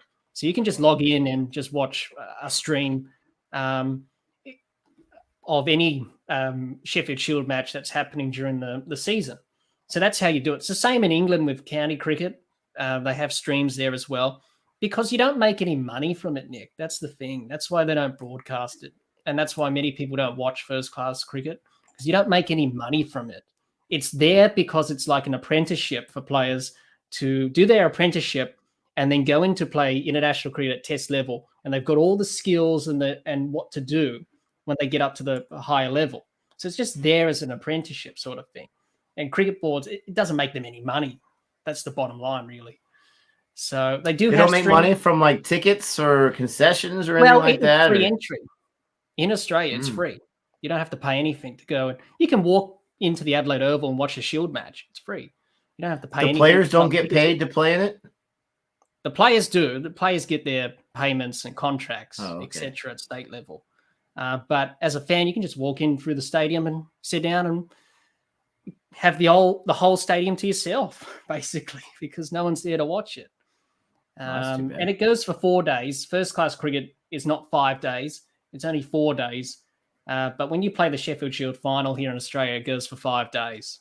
They just add on that extra day. So it's basically test cricket, but we just say it's first-class cricket as another name to separate the two, if that makes sense, Nick. No, it makes sense. Yeah. Someone's asking about the NBA. This is interesting. 2019, the NBA stood at $7.92 billion, which is more than the IPL in 2019. But in 2020, the revenues went down to $6.41 billion. So pretty comparable to the IPL. I'm not sure I don't have the IPL's figures for COVID years of 20 and 2021. But yes, NBA is a bigger sport money-wise and popularity-wise than baseball. There's a baseball or basketball player, Klay Thompson, for the Golden State Warriors, 3-time champion, 5-time All-Star. He's a young guy. He's a big name, at least in the world of the NBA. His brother, Trace Thompson, actually plays for the San Diego Padres, a baseball team. And they were just talking about, because he just got called up from the minor leagues. They were talking about this yesterday on the broadcast, because I watch all the Padre games. And they were talking about, why did he not go for basketball? His dad was an NBA player. His brother obviously is. And they had said when he was younger, he had baseball and he had basketball, and there was a basketball tournament. So he missed baseball for a weekend or so to go to this basketball tournament. And he was so ticked that he missed the baseball over the basketball that he decided then that baseball was for him. Yeah. So why am I saying that? I don't know. I thought it was a cool story about NBA. But popularity usually is more NBA. That was a rare occurrence of someone whose dad was an NBA player where they liked baseball more. But right now, people are way more drawn to the NBA. Yeah. It's the same here in Australia as well, with young players coming through because they play a lot of AFL football and they play cricket as well. So they have to choose one. Like Will Bukowski, for example. He played AFL football at a very young age, but he played cricket as well. So he had to make that choice. So he decided to go with cricket. So there's quite a lot of players like that in Australia who play both sports but choose one or the other, vice versa. And I guess you have to make that decision at a young age, really, what career, what sport that you want to put all your heart and effort into to do what you want to do. So, yeah, it's a very difficult when you're choice, blessed and lucky enough to have the talent to play multiple sports, right? Yeah. Others of us are just begging to get on one team. It's interesting because you had just said something that the Bukowski thing. Yeah. I'm not trying to make light of it. I'm not trying to be rude. I'm just being serious. Yeah. You would think that he would have made the safer decision, right, with cricket, but unfortunately he's just been so unfortunate with injuries and whatnot. As opposed to AFL. You think AFL would be the place where you get the concussions all the time and whatnot. Well, that's where he's got most of his concussions from. From AFL? Yeah. Or from cricket? Both. Oh, okay. Yeah. Wow. So. Yeah, that just sucks. Yeah. Well, he's got to make that choice. If it happens again, then you got to, make the call and say, well, it's getting too dangerous now. You got to think about your health long term. He's a very talented player. It's just bad luck, and it's just unfortunate that he's had many concussions. But it's a serious problem in all sports, let alone cricket. And the protocols have been improved over the years since what happened to Philip Hughes. Obviously, sad moment in cricket, obviously. But you got to look after the players' welfare and well-being and health, and you got to make those decisions. And that's what he's got to do, Will Bukowski. He's only a young person. He's in his early 20s, so he's got to make that call. You either keep playing cricket or you just retire at a young age and do that. So, yeah. So they're asking about, Suman is asking about the deal, the multi-million-dollar deal that KKR, Major League Cricket, made by building a first-class, no pun intended there. What do they call it? They world-class cricket stadium in LA, in Los Angeles. And I think that's awesome. I think that's exciting. That's a huge statement to make that kind of investment, to have the faith and the belief that they can move Major League Cricket forward in the U.S., which is starting, I believe, next year. Major League Cricket is going to launch next year. And so they're building a stadium there in Irvine. I know Irvine. There's a great water park out there, actually. But that's cool. I think that's awesome. And Irvine, I think, is a nice place where it's not like in the center of like what people mostly think of with LA, like Beverly Hills or downtown or whatever. It's a little bit on the outskirts there, but it's still a nice place. It has lots and lots of citizens living there. So I think that's great. And I think it's awesome they're making that investment and they're making that. Now, my question is with Major League Cricket, that's going to be one of several, right? They're going to have several different cricket locations or stadiums, excuse me, to play cricket in, because you don't want to play all your matches in one stadium there. Mm-hmm. That would just destroy things. I consider Australia the home of cricket, even though it was invented in England and now the biggest sport in India. Well, you got a lot of World Cups to back that, whether it's women's T20 cricket, whether it's men's cricket in all formats besides Test. They just started the WTC and Legends and whatnot. I mean, they like themselves some World Cups. The World Cups are attracted to Australia. The trophy cabinet's getting a bit full, Nick. So the overflow is starting to happen now. So you guys should just take a break for a few years, you know? I don't think we'll be doing that. I think we want to keep winning trophies. You don't think so? Well, especially with the women's team, they're just absolutely dominating at the moment. It's unbelievable what they've done. Do you know who the head coach was of the last men's World Cup winning team? And what was that? Sorry. Do you know who was the last? What do you guys call it in cricket? Coach, manager to lead Australia to World Cup for the men's? What his name was? Talking about Justin Langer? Yeah, baby. Yeah. Don't forget about Justin Langer. Don't be so quick to forgive him or forget him, Australia fans. If they don't win it this year and they don't have Justin Langer, I'm just saying. There's a six. Well, we have Andrew McDonald now, so he's the new coach of Australia. So, and what do you think of Andrew McDonald? Well, I think he'll do okay in the role. Look, the players seem to like him. Pat Cummins spoke highly of him after Pakistan. So that's good because Pat Cummins can give you the kiss of death sometimes. You got to be careful. Yeah, obviously. But I think he'll do an okay job over his 4 years that he's been appointed to. So, I don't mind the appointment. At the end of the day, the coach is there just to, prepare the players. It's the players who gets the job done at the end of the day and performs. So as long as he can help the team and the team win series and tournaments and World Cups, etc., then I'll be pretty happy. Before you look too closely, a nice boundary saver right there. Very, very nice. Trent Bolt. Mumbai's looking pretty good. I don't want to say it too many times. We're going to mess it up, but they're looking pretty good. They're in a good position right now. They've only lost 2 wickets. They got 8 wickets in hand. They are just a little over a run of ball left for the last several overs here to go. They have a ways to go, obviously, but, Shahal hasn't taken any wickets. Kuldeep Singh, as far as I know, hasn't taken any wickets. Ashwin took a wicket. Who else took a wicket? And Trent Bolt. So, is there a chance? Is there room in the universe for something like this where you have Mumbai, winless Mumbai, beating Rajasthan at the top of the table, near the top of the table?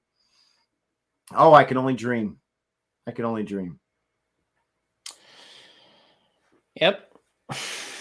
And as I say that, dot ball. I hate you.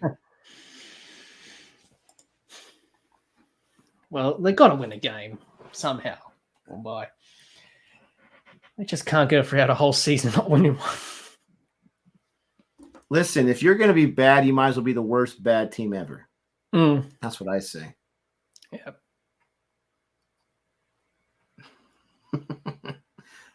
Look at Josh Butler with his orange cap.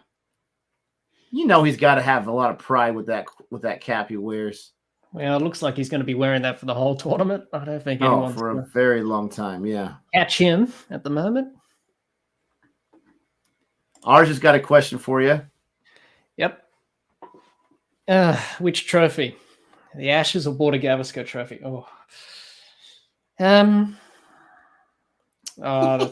It's like It's like choosing who's your favorite child here. It's a hard decision to make. Both of them are important.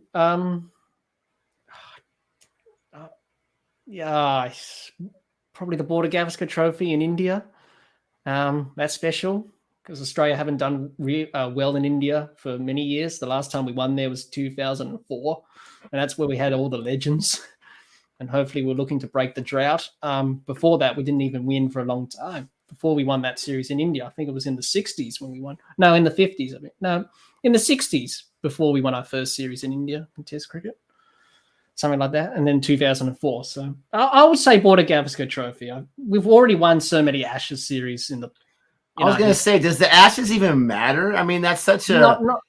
That's such a cheap trophy to win. And when I say cheap, I don't mean like doesn't mean anything. I mean like England sucks for crying out loud in the Ashes, especially in Australia. Like, is it even a competition when they I mean, it's like, I don't know. Like, I'll play, basketball or football with my students at recess.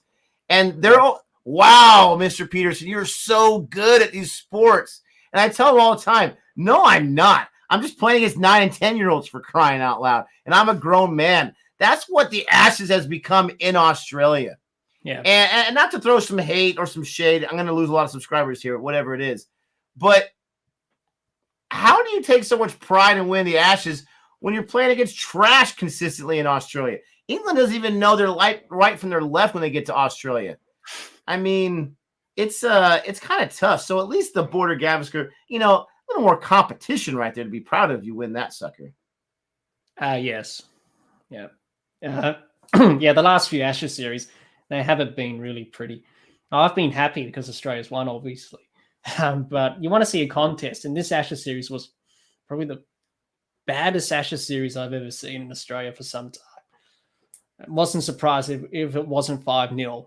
But England managed to get a draw. So in that Sydney test to stop the embarrassment. But it hasn't been good for the last few Ashes series. You just want to see a contest, but I'll doubt that will happen in 4 years' time when they come back. Yeah, I'll hold my breath. Yeah.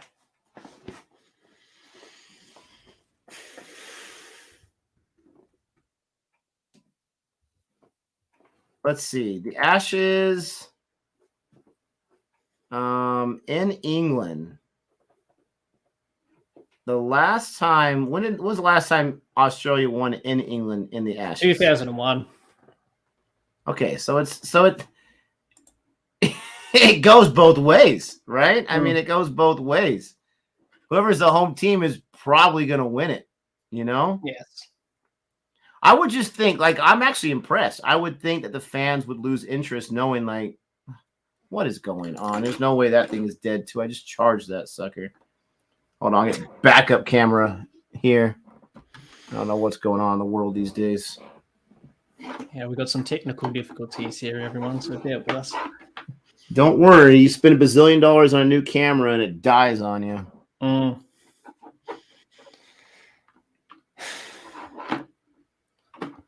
Anyways, I don't even know what I was saying there, but yeah, I just would like it to be a little more competitive, Is that asking too much? It's a bit more competitive in England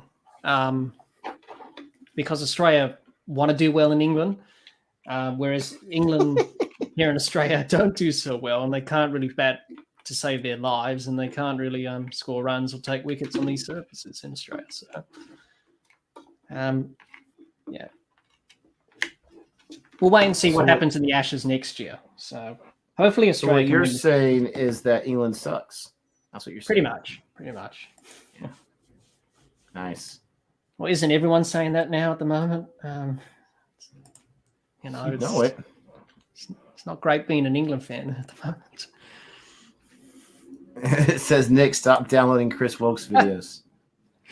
I'm just waiting for the return of Chris Wokes. That's all I need.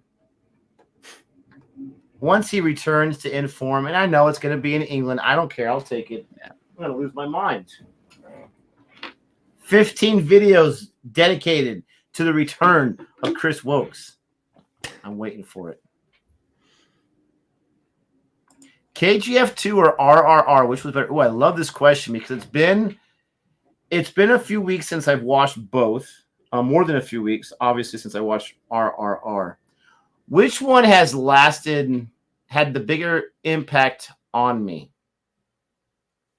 Honestly, I'm going to give the edge to Triple R. I really am. I like them both. I still like KGF2 quite a bit and Triple R quite a bit. But all around, I like Triple R. It was a complete story by itself. I liked the friendship. I liked the back and forth. I liked the dance numbers and whatnot. KGF2 had a lot of great lines. Yash is fantastic in that film. A lot of great moments. But it just wasn't as enjoyable for me as Triple R. The right answer is Pushpa. I still like Pushpa a whole lot. Different type of film, though. Very different kind of film. Still like Pushpa a whole lot. And I feel like a lot of people are warming up to Pushpa, unless I'm mistaken. People were trashing it. It seemed like, at least the Indian film critics. I gave it a very glowing review. I still like it, but I see people talking about it still a lot. So I have Triple R over Pushpa as well, but I do like Pushpa a lot. KGF2 or Pushpa? Ooh. I liked Pushpa a whole lot. Arjun was amazing in that. I don't know. Anyways. So, 13 overs in the books, 102 for 2. And Kuldeep Singh, my uncapped player, is doing just as amazing as your uncapped player, Jack. And I was talking trash about your choice, so what do I know?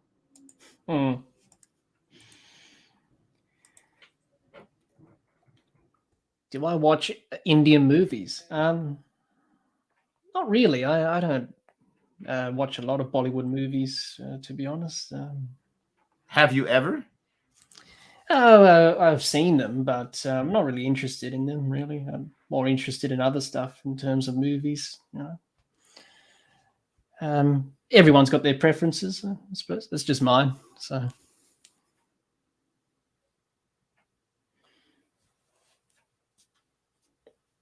Oh, there you go. Was that little reverse sweep action for a whole 1 run? Got to switch it up, I guess. Sky's on strike, 43 runs on 33 balls to lock, 25 on 23. So this is very similar to, who was that? Daryl Mitchell and Josh Butler, where they were just kind of eking over that 100 strike rate territory. Sky's doing much better than eking, actually. I'm talking about to lock. Sky's doing really well. He's got to stay in there. He's the biggest wicket right now. They're in the 14th over. And who's that? Ashwin bowling. Ashwin always seems really surprised when someone hits the ball off of his bowling, which I love about. I love Ashwin. I think Ashwin's fantastic. I would love to meet Ashwin and just talk to him for a few minutes because this guy is a gamer. This guy is so talented. He's one of the all-timers in test wickets, especially in India. And he's just always there. He never seems to get hurt. At least in my experience, he's always playing cricket all year long. And I love his tenacity. Yeah, absolutely. Question for me. Who's next in line after Warner and Khawaja? Harris hasn't worked out and Pekoski has a major health concern. Yeah, that is the thing about succession. Who's next in line? I'm not sure, to be honest. We tried so many openers. David Warner's had so many opening partners over the years. He opened with Shane Watson. He opened with Ed Cowan. He opened with Philip Hughes. He opened with Matt Renshaw, Joe Burns, Marcus Harris, and now Usman Khawaja. There's been quite a few partners that he's had. I'm unsure. Maybe Matt Renshaw. He's been recently selected for Australia A to go to Sri Lanka, so maybe he will probably be the next in line. Will Pekoski's got those concussion concerns. So yeah, be interesting to see. Excuse me. Be interesting to see who they go for after Khawaja and Warner retire. But yeah, probably Matt Renshaw maybe, and I don't know who will be the other one. So we'll just have to wait and see. The interesting thing about the Rajasthan bowling right now, which is quite impressive, and I get it's the middle overs, you can never really hang your hat on it, is Mumbai has been 15 runs over the required balls that they have left. And Rajasthan has kept it that way for the last 3 or 4 or 5 overs. So it's interesting how they're keeping them at bay. I still think Mumbai has an incredible chance to chase this. I'd be shocked if they don't. But lots and lots of singles, lots and lots of dots and twos or whatever, keeping the boundaries at bay is keeping Rajasthan in the match. I don't know what Mumbai's waiting for. This is kind of what Rajasthan did. They had only lost 2 wickets, but they were acting like they had lost 7 or 8. But I guess they're very confident in their death batting, and I'm not very confident in their ability to score runs in the death, so we'll see what happens. Arjit recently had a concussion. Yeah. Sorry to hear that. Sucks so bad, he says. There you go. That's a boundary if I ever saw one. 6. Sky, baby. 50. Someone on Mumbai can play cricket. It's been official. Love it. Yep. Raising the bat there. Half century for Sky. Much needed half century for the Mumbai Indians. Got to go on and make it a big one now. What'd I say, Jack? What'd I just say about the singles and no boundaries and there's a boundary? Keep talking to me about jinxing, my friend. Yeah.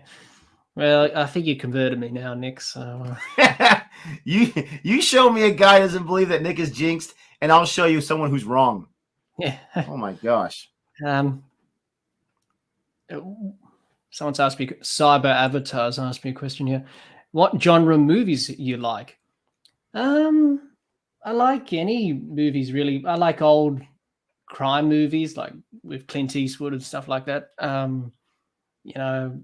Nice. Some older movies like that. I generally like crime movies from back in the day and sort of Clint Eastwood and that sort of stuff. That's sort of the movies I like to watch. You ever seen Unforgiven? No, I don't think I have. That's a great Clint Eastwood film. You got to check that one out. It's a Western. Oh, yeah, I have heard of it, but I haven't seen that. Any of his Westerns, but I've seen some of his, Dirty Harry movies. Dirty Harry, like that, yeah. Which I liked. He's just like a badass or something. You don't want to mess with Callahan. Absolutely. Make my day, punk. Go ahead. Go ahead, make my day. Michael Clark generally has had a bad rep throughout his career, even though he is a wonderful batsman. Does Australia see him in the same light as other greats? Yeah, Michael Clark. He's sort of had that bit of love-hate relationship. He was a very good player. He was a good captain, took over from Ricky Ponting, which is never easy to take over from a legend like him.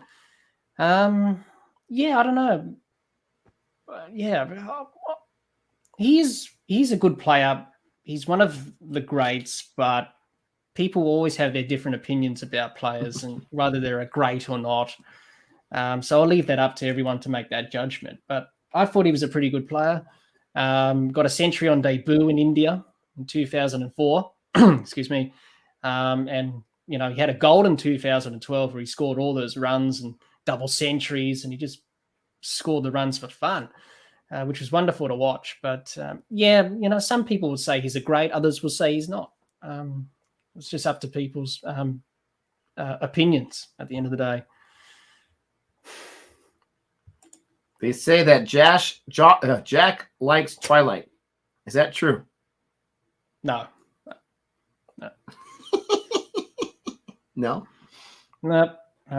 Not into those vampire movies, I must be honest. Never really interested me. Will do, Singer. Will do. Clark's 329 still haunts me. Oh, yes. Against India, 2012 in Sydney. What an innings that was. The highest ever score of the SCG. You just pull this stuff out of your head like that. Oh, yes. 2012 in Sydney. Is that what you 2011-12 series against India, and That's Australia awesome. won that series in 2011-12 4-0. And it wasn't a great series for India. And it was Tendulkar, Dravid, and Laxman's last ever tour of Australia. That series. Louise. Hmm. Do you remember what you had for lunch that day?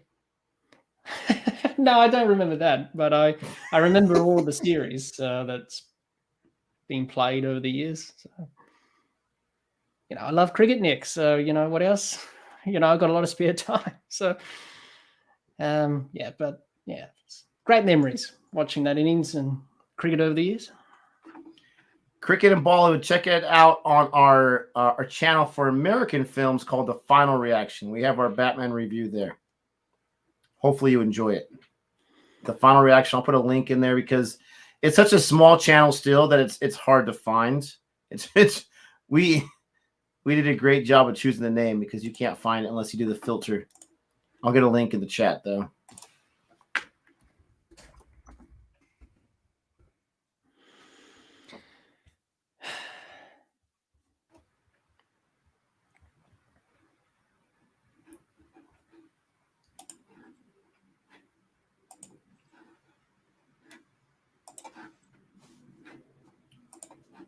Let's see how quick I can do this. There we go.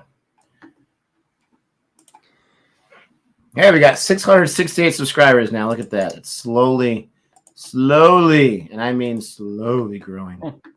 Well, you're picking up the singles and twos every now and again, Nick. So yeah, a lot of dots. A lot of dots. Yeah, a lot of dots, yeah. You got another super chat here from Jihan. Appreciate that so much. A lot of people didn't like Michael Clark. Kadich throttled him. Matthew Hayden criticized himself a lot. Andrew Simmons fell out with him. Great batsman, though. Up there with the great Australian batsman. Yeah. What do you think about that? Yeah, Jihan's right. It's sort of a mixed sort of thing. He had that thing with Simon Kadich, and obviously Andrew Simons, as Jihan mentions there, obviously came out and says his relationship with Michael Clark now is not really there. So there's been a lot of stuff. Hasn't Andrew Simons had a little bit of controversy himself? Well, in that, if you're referring to that test match in Sydney. I'm not just referring to that one time where he said whatever he said, but I want to say something was recently brought to my attention, either from someone there's a 6 right there from Tilak Varma. There you go. Getting closer and closer to finally winning a match. I want to say there's been a few things brought to my light that we haven't reacted on, we haven't talked about, of things that he's been accused of or things that he's done or whatever. I don't know. That's why I'm asking you right now. I'm not sure. Well, he's had a few problems in his career. I remember in that, the Ashes of 2005, he felt a bit under the weather, let's say, and he got suspended for that because Michael Clark was trying to cover for him and stuff like that, whatever. And then obviously that test match, I don't want to go into it, but everyone knows about it. What happened in 2007-8 in Sydney with Harbhajan Singh, obviously that was sort of the end of his career after that. Sort of went downhill after that for Andrew Simons. He's had a few incidences and controversies over the years, but I guess that's the way it goes when you're a cricketer, I suppose. Yeah, I guess. I don't know. I thought I could be wrong. I didn't look into it myself. There is wow, he caught that. Nice catch. Holy cow. Just pulled it out of the sky. Everyone that got Shahal in their squad finally gets a wicket. And that is unfortunate. You got Sky's wicket at a right before the death starts. I mean, honestly, the last ball of the 15th over. Couldn't have been done a better time. Nice little parallel catch there with the boundary from Parag. And Sky, he got enough of it. The fielder was just right there. And he had to run towards it like he was just sitting there camped. But that would have been a 6 if the fielder wasn't there. And even with that catch, Parag has a little bit of a flash to him there. So in case you missed it, whoever was asking about the Batman review, I put the link to our other channel in the stream. Go and check it out. Thank you, Jihan, for the super chat. Yeah, see, Arj just says right here, Simmons had problems with everybody. Yeah, he had an alcohol problem and, turned to, Jihan mentioning that match where he turned up drunk, and that's what happened. And that didn't end well. He got suspended for that. And then obviously what happened in Sydney in 2008 with Harbhajan Singh. I don't want to go into that because it's about... No, I know about it, though. And Dura says, have you remind me about it. I do know all about that. I've looked into that. Honestly, not to cut you off there, Gabe and I were going to react to a request about a video about that. Yeah. And we were recording it because we didn't know what it was going into it. And we were recording it. And once just the first minute went through, we both kind of stopped it and said, we can't react to this. We don't want to put this on our channel. That's not what our channel is all about. And so we just ended the reaction right there. We didn't post it. But so we know not everything about it. But we know quite a bit about that situation. Yeah, it's very ugly and it didn't end well. And this is what I was talking about. This was the one. About holding about the alleged Shahal. Not that it happened, but alleged that it was Simmons because Shahal did not name the person, as far as I understand. I don't think it was Andrew Simons. I think it was someone else. That's the allegation. I saw it somewhere on ESPN. I think Crick Info somewhere. I'm pretty sure it wasn't Simons. I think it was someone else. I think. I'm not sure about that. I have to check that because he did make those claims. What happened to him, which is just terrible. Yeah, but again, I'm pretty sure Shahal never named the person. No, he never named the person. But people just deduced that it was Simmons. Yeah. Just sort of make those assumptions. Right. Because of his teammates at the time and blah, blah, blah. Yeah. And I respect Shahal for having the privacy and, not naming the person, even though it had to be terrifying. Yeah. Uh-oh. Don't find a fielder. No! Oh, I hate Parag with a passion. Oh my gosh. There goes Talak. Yep. Collapse. Here's the collapse right now. It's over. Cooper time. Oh my gosh. Well, you got two new batsmen in there now, so it's going to be very difficult to get started and just worst timing ever. Krishna gets his wicket. Parag, look at Parag. Catches it and right away throws it. Yeah. Oh gosh. I'm sorry. He annoys me to no end. I'm not lying there. I'm not even trolling him there. Not a fan. But nice catch. Nice wicket. Tilak Varma, you get the two set batsmen right before and right at the beginning of the death. This is a new game right now, ladies and gentlemen. Yep, it is. Game on now. Yeah, Mumbai Indians are finally playing Tim David. He's been on the bench for most of this IPL. They tried him early on, and he did nothing but score a few runs here and there, and then lose his wicket. Arjit says, what I like about Rian Parag is that he has no nervous bone in his body. Yeah, except for when he's at the crease. He has a nervous bone because he gets out all the time. But other than that, not too bad at all. Tim David here. Oh, we need a Tim David innings right now. We need a Pollard innings. I'll take a half from both. 37 off needed on 28. Oh, my goodness gracious. Here comes the heart attack. Here comes the stress. Need the breathing treatments.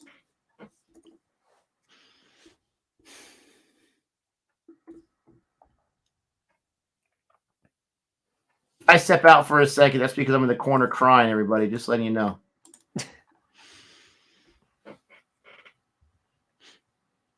And, nice stop there. Keeps him to 1 run. Did he have a chance at catching that? I don't think he did. Oh, thank you for the best adult dating site. That's exactly what I needed, Block. Sorry, Jack, if you wanted access to that adult dating site. No, it's all right. I mean, I don't judge anybody. I personally don't need it right now. No.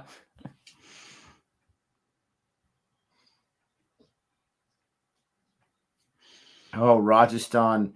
If they were to, I don't know what you would say about this match. If they were able to pull this win, it would be so impressive. But would it be more of a knock on how bad Mumbai is? I mean, oh my gosh. Oh my gosh.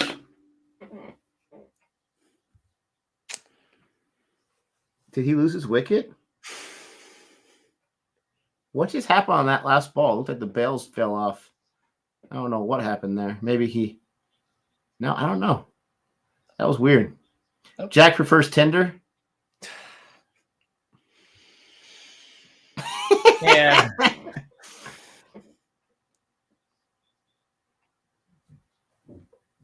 Yeah, I'm not going to make a comment on that. So I'm just going to...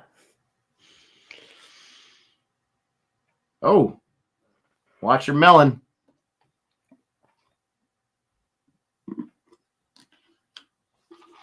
There's no wide on that one? Nope. Parag's even got the collars pulled up. I think he might have a little bit of American in him, to tell you the truth. He's got the flash. He's got the celebration. He's got the hand up in the air like he just shot a three-pointer at the buzzer. Oh, now he's doing some kind of... What was that, the sprinkler he was doing? He was doing one of these. What is that? Is that the sprinkler? Is that his version of the dab? I don't know what that is. Yeah, I don't know. Players have weird celebrations. What's your favorite celebration? The Imran Tahir celebration, because I do that. Where he runs around with his arms out like that, like Rashid Khan as well. You run for miles. That's my celebration whenever I take a wicket when I bowl. I do the old Imran Tahir. They can't catch me, my teammates. They're saying, where you going? You're running for miles. Where you going? Can you come back and bowl your next ball, please? Yeah. I usually do a big jump in the air, just sort of like that. There's a really good photo of me that someone took when I was playing a game of me jumping up in the air. And you can see how far I am off the ground. Quite a long way. Where's that photo at? I got to see that. I'll show you it after the stream, Nick. I'll show you that. Because it's a pretty good photo.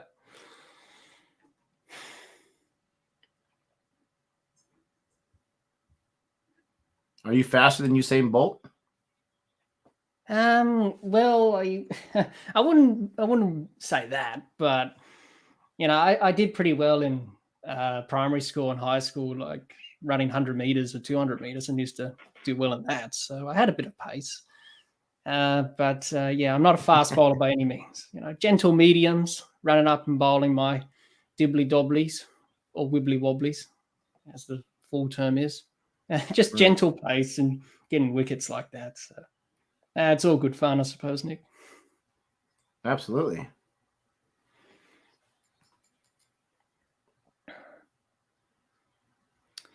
Yeah, Brett Lee's celebration, Barath. The chainsaw that he used to do, when he celebrated a wicket, he used to rip the chainsaw, and that was a wonderful sight when Binger was in full flight.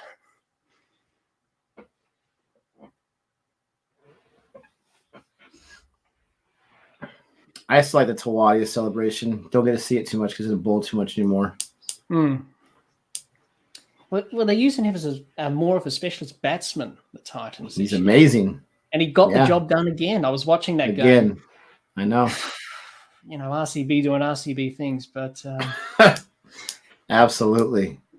Well, what's new? Too many times. Yes. What's new? Not much. The chef's kiss. Well, Dale Stains's celebration, the crazy eyes that he used to do, used to freak me out every time he took a wicket. Those crazy eyes. He used to scream and just go like that. I'm surprised he didn't even do any, some damage or anything like that. It was pretty full on, but no, he's one of the great bowlers, Dale Steyn. My gosh, the Mumbai Indians are struggling just to get a single run here.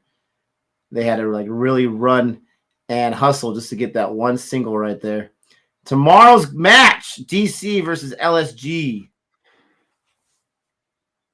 Better put Kuldeep Yadav on your squad because he's going to take some wickets. Watch out for those openers, KL Rahul and Quentin DeCock seem like easy picks for captain, vice captain, but watch out. Those early openers, there, they're going to lose those wickets early on. And then the second match is the Sunrisers and the Chennai Super Kings. Tawadia flexed his biceps after finishing the game. Love it. Yes, I did see John Boy's video on that. That was pretty cool. Against I blocked this guy and he comes back. He's giving you a second chance. Please go. That looks far enough. Thank goodness. I can never tell when it's in the air. I always get so nervous. Tim David shows up. We got a Tim David sighting, everyone. He is officially in the game. He's got a 6 there. Now they need 27 runs on 21 balls. Oh, please don't mess this up. I don't know if Gabe will stream tomorrow's match. You never know. I think there's a chance. I just don't know. Nick, you're like 3 overs behind. Stop it. I'm not 3 overs behind.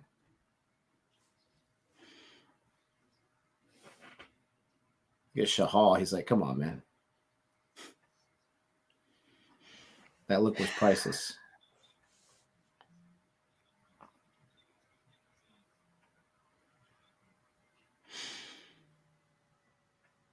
Oh, well, it's 27 off 21, so they got a chance. Let's hope. I'm still not very hopeful. I've seen this movie before. Yeah, you know what the ending is already before even seeing it. Yeah, I already know. The ending never changes, unfortunately. No, it doesn't. Hope and a prayer. So this is what I predict since I've seen this before. Either the 5th or the last ball of this over, Mumbai will lose a wicket. Just watch. Oh, no, it's going to be Pollard's wicket. Oh, no. Oh, gosh. Here we go. He's got a great strike rate of 25 right now. So you definitely don't want to lose that great strike rate, but he's going to lose his wicket. Wicket alert. I'm calling it right now. These last 2 balls, 1 wicket. Arjit, Rennell, they all want the super over. We have not seen a super over, I think, this entire season in the IPL yet. Oh, we 62 in the chat. Please don't forget to like and subscribe. Thank you so much. And check out Dibbly Dobbly Podcast for all your cricketing needs. Yep, if you want to listen to me dribble on about cricket, you're more than welcome to, because that's what I do. So. Luckily, Pollard kept his foot down there because that could have been a stumps right there. That was close. Shahal gave his best effort there. Look at that. That one. Jeez, that one turned. Spun away. Man. Turned away from him. You can see the rotation on there. Yes, Shane Warne would be proud of that delivery. Yes, absolutely. You'll be happy with that delivery.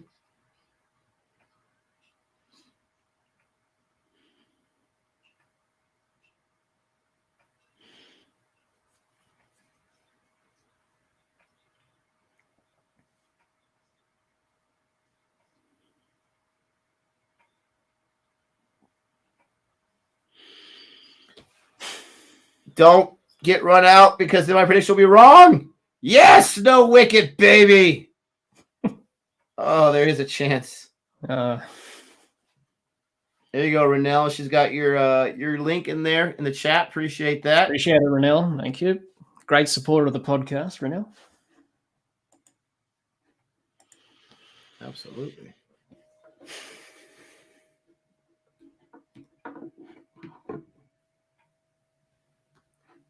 So it's early Sunday morning for you, right? Yeah, it's like 3:18 in the morning, Sunday. So what did you do on your Saturday yesterday? Yeah.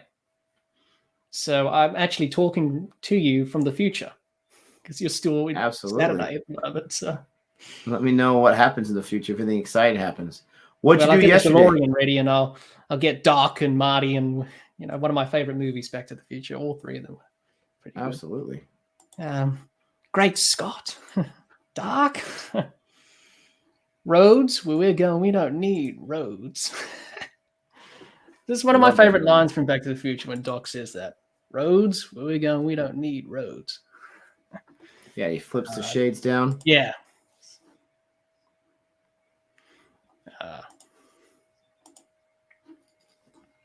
When do I sleep? I sleep a lot earlier than this, but whenever there's cricket on, I'm always, up and about. Well, there's cricket on every day in the IPL. Yeah, well, I don't watch every day of the IPL, only on the weekend, maybe a little bit of it, and then watch the highlights or whatever the next day. The time difference is just shocking.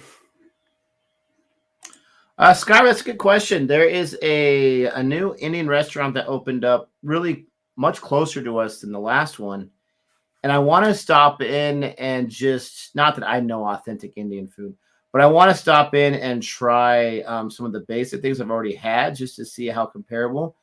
And then if for whatever reason it's not like a knockoff, but actually authentic, then maybe we'll do another one of those, try something else. There's such a huge menu to try from, for sure.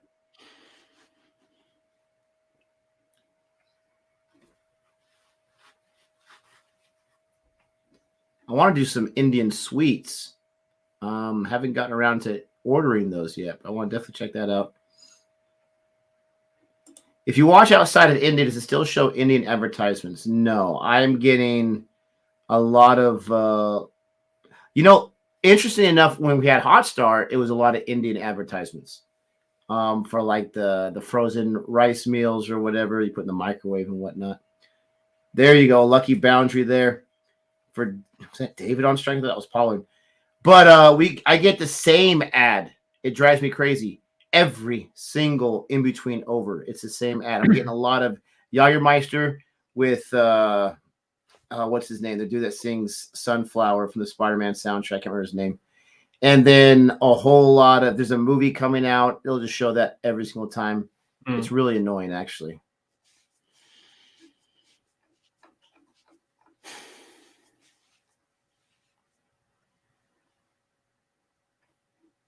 Get Pav Bhaji if it's available. Okay. Well, the Mumbai Indians, Tim David, a couple of boundaries there. It's now 16 or 15. I'm still not holding my breath. But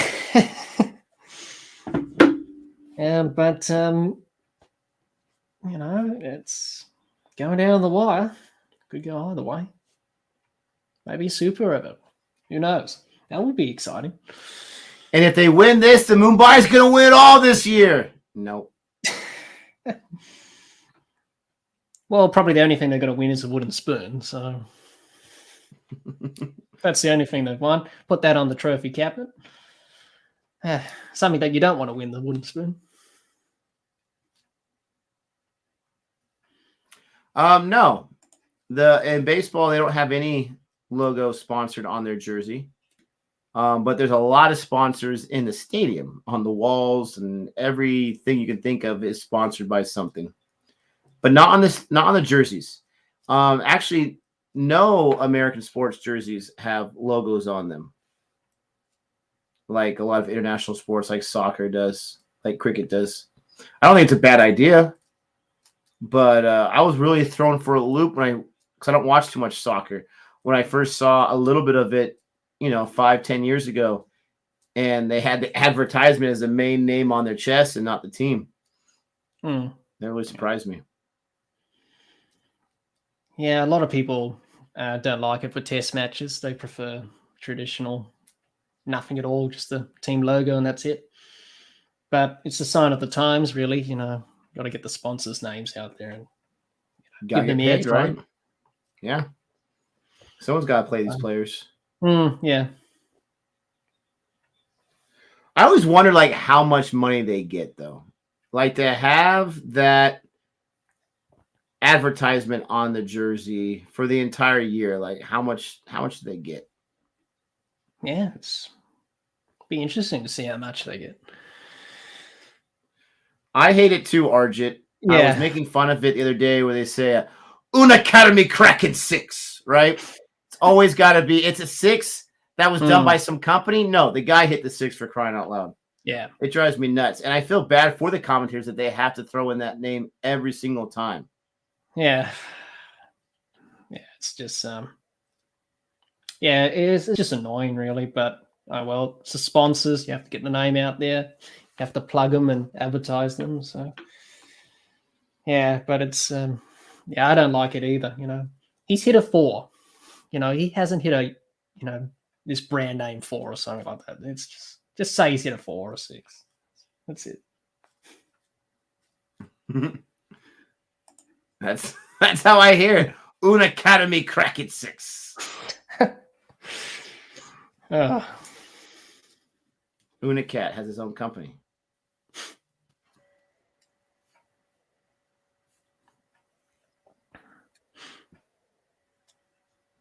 I like Mumbai's Slice. I don't know what that company does, but you can use that for so many different things. I love it. Have a slice. Oh.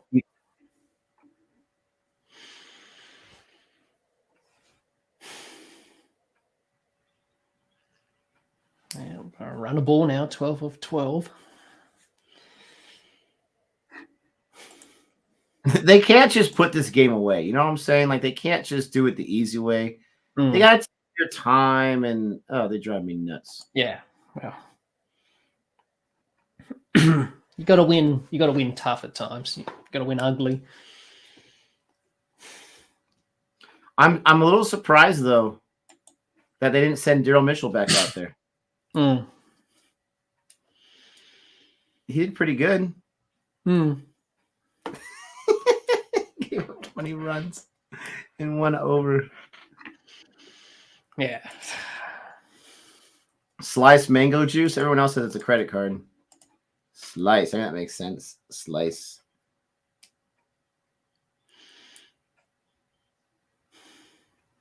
There's a reason why credit card companies are so big around the world. They make so much money off our bad decisions. I hate credit cards. Yeah. It takes forever to get out of those bad decisions that you make. My recommendation is never get one unless you have it for like emergency. And if you do use it, better have the money in your bank account to pay it off. Another single there. 11 for 11. I mean, at every ball, they increase their chances of messing it up. Well, 11 off 11. So I run a ball. So don't do something drastic or anything. Just, you know, pick off the singles and twos. Pick the gaps. You don't have to go for the glory shot. You know, my question is, Gabe and I always call the final 5 overs to death because that's what we've thought it was called. Yeah. Well, I hear this Fast 5. Is that just a promotion thing for the IPL? Does anyone else call it Fast 5? No, I don't think. I think it's just promotion or sponsorship or something like that. And it's interesting how if it's just promotional, that should be at least 2 runs. That they wouldn't want to put death in their advertisement, right? Like the Swiggy Instamart death. They don't want to put that because it's negative connotation. So let's call it the Fast 5. Come on, people. Yep. Take a chance. Yeah, they are pretty tall, Dixon, that's for sure. These guys are almost as tall as I am. I wish.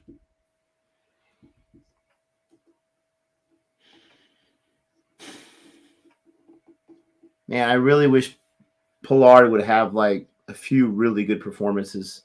That would be nice. Oh. Yeah. Yeah, it's just been inconsistent for him in this IPL. Oh, some good fielding there. What else is new? Telling you, every moment they don't put it away is another chance for them to mess it up. What's your favorite IPL jersey? Now, I always go back and forth. I like Rajasthan's jerseys just fine. I'm one of the few that actually really likes. Oh, nice save there. Both of them save it. I really like the LSG jersey. I like that color. I know a lot of people hate it with a passion. I like that color. But I do like Mumbai's jersey just because like they have like the golden, silvery, like whatever those things are on the top, the wings or whatever it is. I'm not sure what they are. I think that's pretty cool. I like RCB's jersey, but I'm also a fan of RCB. So I like a lot of jerseys. Yeah, everyone hates LSG. I like their color. I'm not going to lie.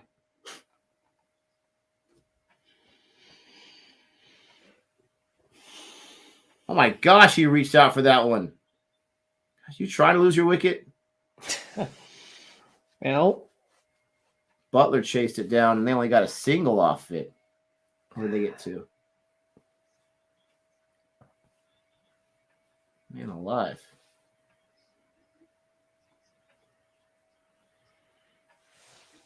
I watched LSG's match in black and white. Why? Why in the world? Like he's like, please, for your own sake, get some sleep. Nah, it's the things you do for cricket, Nick. At the end of the day, you know. I just don't know how I'm so wrong about the LSG jersey. I can't find one person that agrees with me. You think that would bother me, but it doesn't bother me at all. I'm fine with it. Someone asked my favorite BBL jersey. Oh. Now, I'm probably going to say the Adelaide Strikers jersey because that's who I support in the BBL. So I'm going to say the Adelaide Strikers. It's my favorite BBL jersey.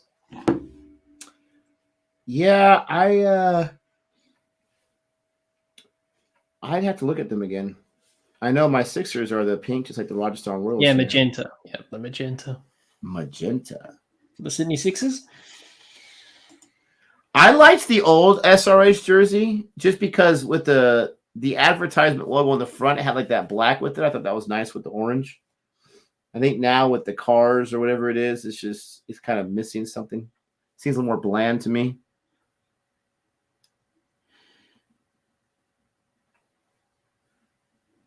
My gosh, I mean, it gives me PTSD.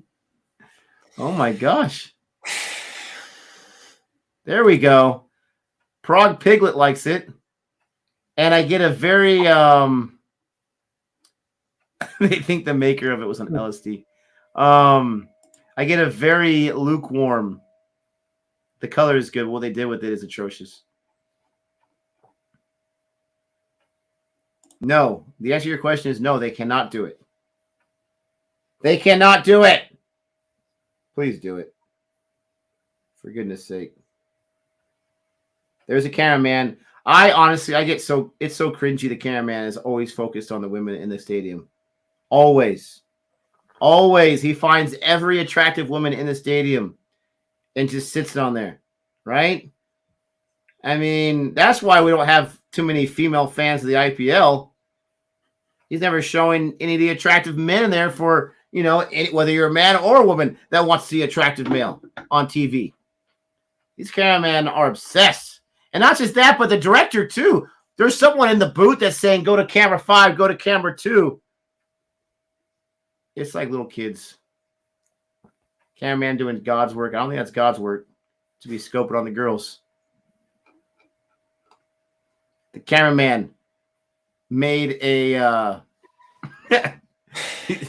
he made a progress in life. When he was a younger child, he had the mirror on the top of his shoes. And now that he's older, he's a cameraman for the IPL. He's progressed. It's constant, Renell. It's constant. A little ridiculous.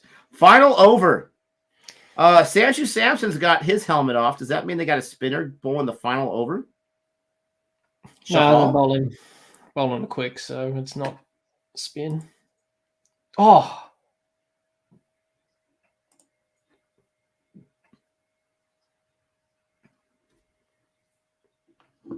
I heard that noise. Yeah. What did I tell you?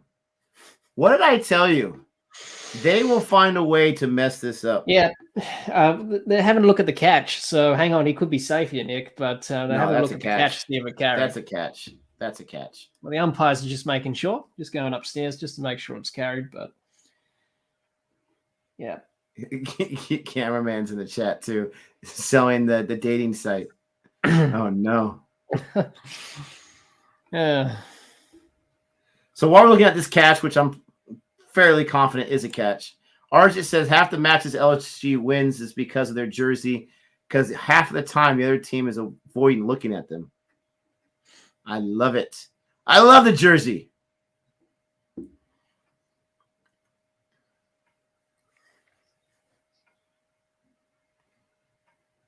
Rohit should not look so surprised. This has been going on all year long. I say that's a catch. His fingers underneath it. Yeah, his fingers are underneath the ball. It's just doesn't look like it's moving at all. No, he looks like he's got his fingers underneath the ball. It's just a question of whether the ball's touching the grass, but I think that's pretty good. But usually when you go upstairs for these referrals in terms of catches, the image can be very deceiving. It may have looked like it's bounced, but it hasn't, and that's the problem when you have a two-dimensional image and it's not 3D. You can't really tell. So, yeah. I just don't think you overturn it. No, if the umpire said, well, if it was out, well, you stick with the umpire's judgment there. But it's hard. It is crazy how you can see his finger bend backward instantly from that. Well, it's just the force of the ball and the way it's just gone into the hands. It does hurt catching a cricket ball, especially a brand new cricket ball. I've had that experience playing, when you catch the ball and you throw it back, and it hurts your hands, especially if it's a new ball, because it's rock hard, brand new. Just hurts your fingers, but I think that's a catch. I would say that's a catch too, and I don't want it to be. Well, they're giving him out, so it is a catch. So there you go. There you go. It's funny how you have these trolls, like this monster troll right here, talking about Ambani's money coming into play. If he's really spending his money, don't you think he would have bought at least 2 or 3 wins by now? This is not the season to say Ambani's paying his way through, because they're not winning anything. And now they've already lost a wicket. And there's a cameraman again doing his job. Well, I think the requirement is to look at attractive women first and then maybe show some cricket second.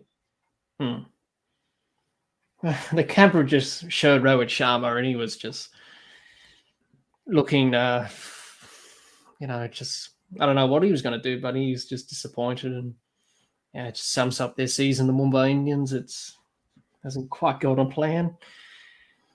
All I know, Mr. Jack, is finally my uncapped player decision paid dividends. He got a wicket. Take that.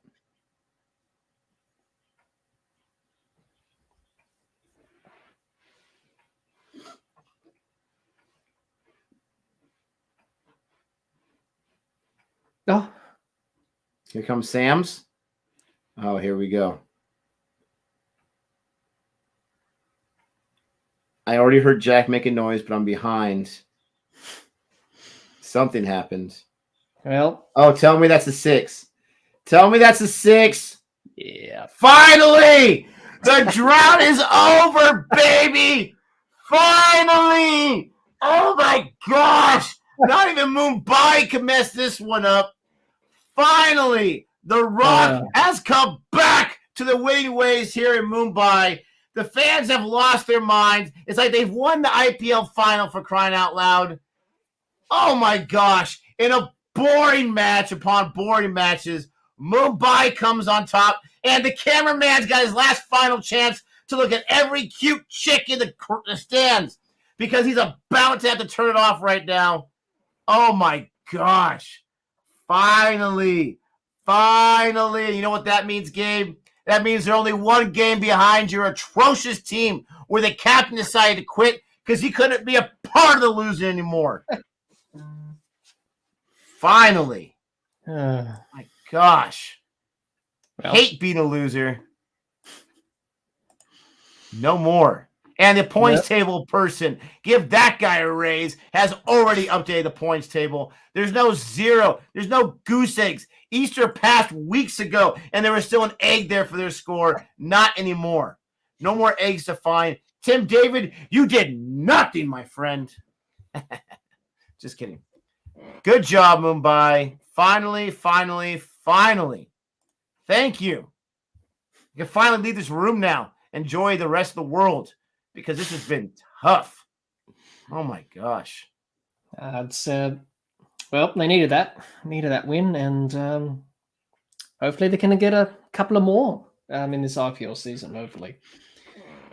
Nothing would bring me more joy, since both my teams aren't getting to the playoffs, than to see Mumbai outlast CSK for the wooden spoon and give CSK the wooden spoon, as gracious as they are.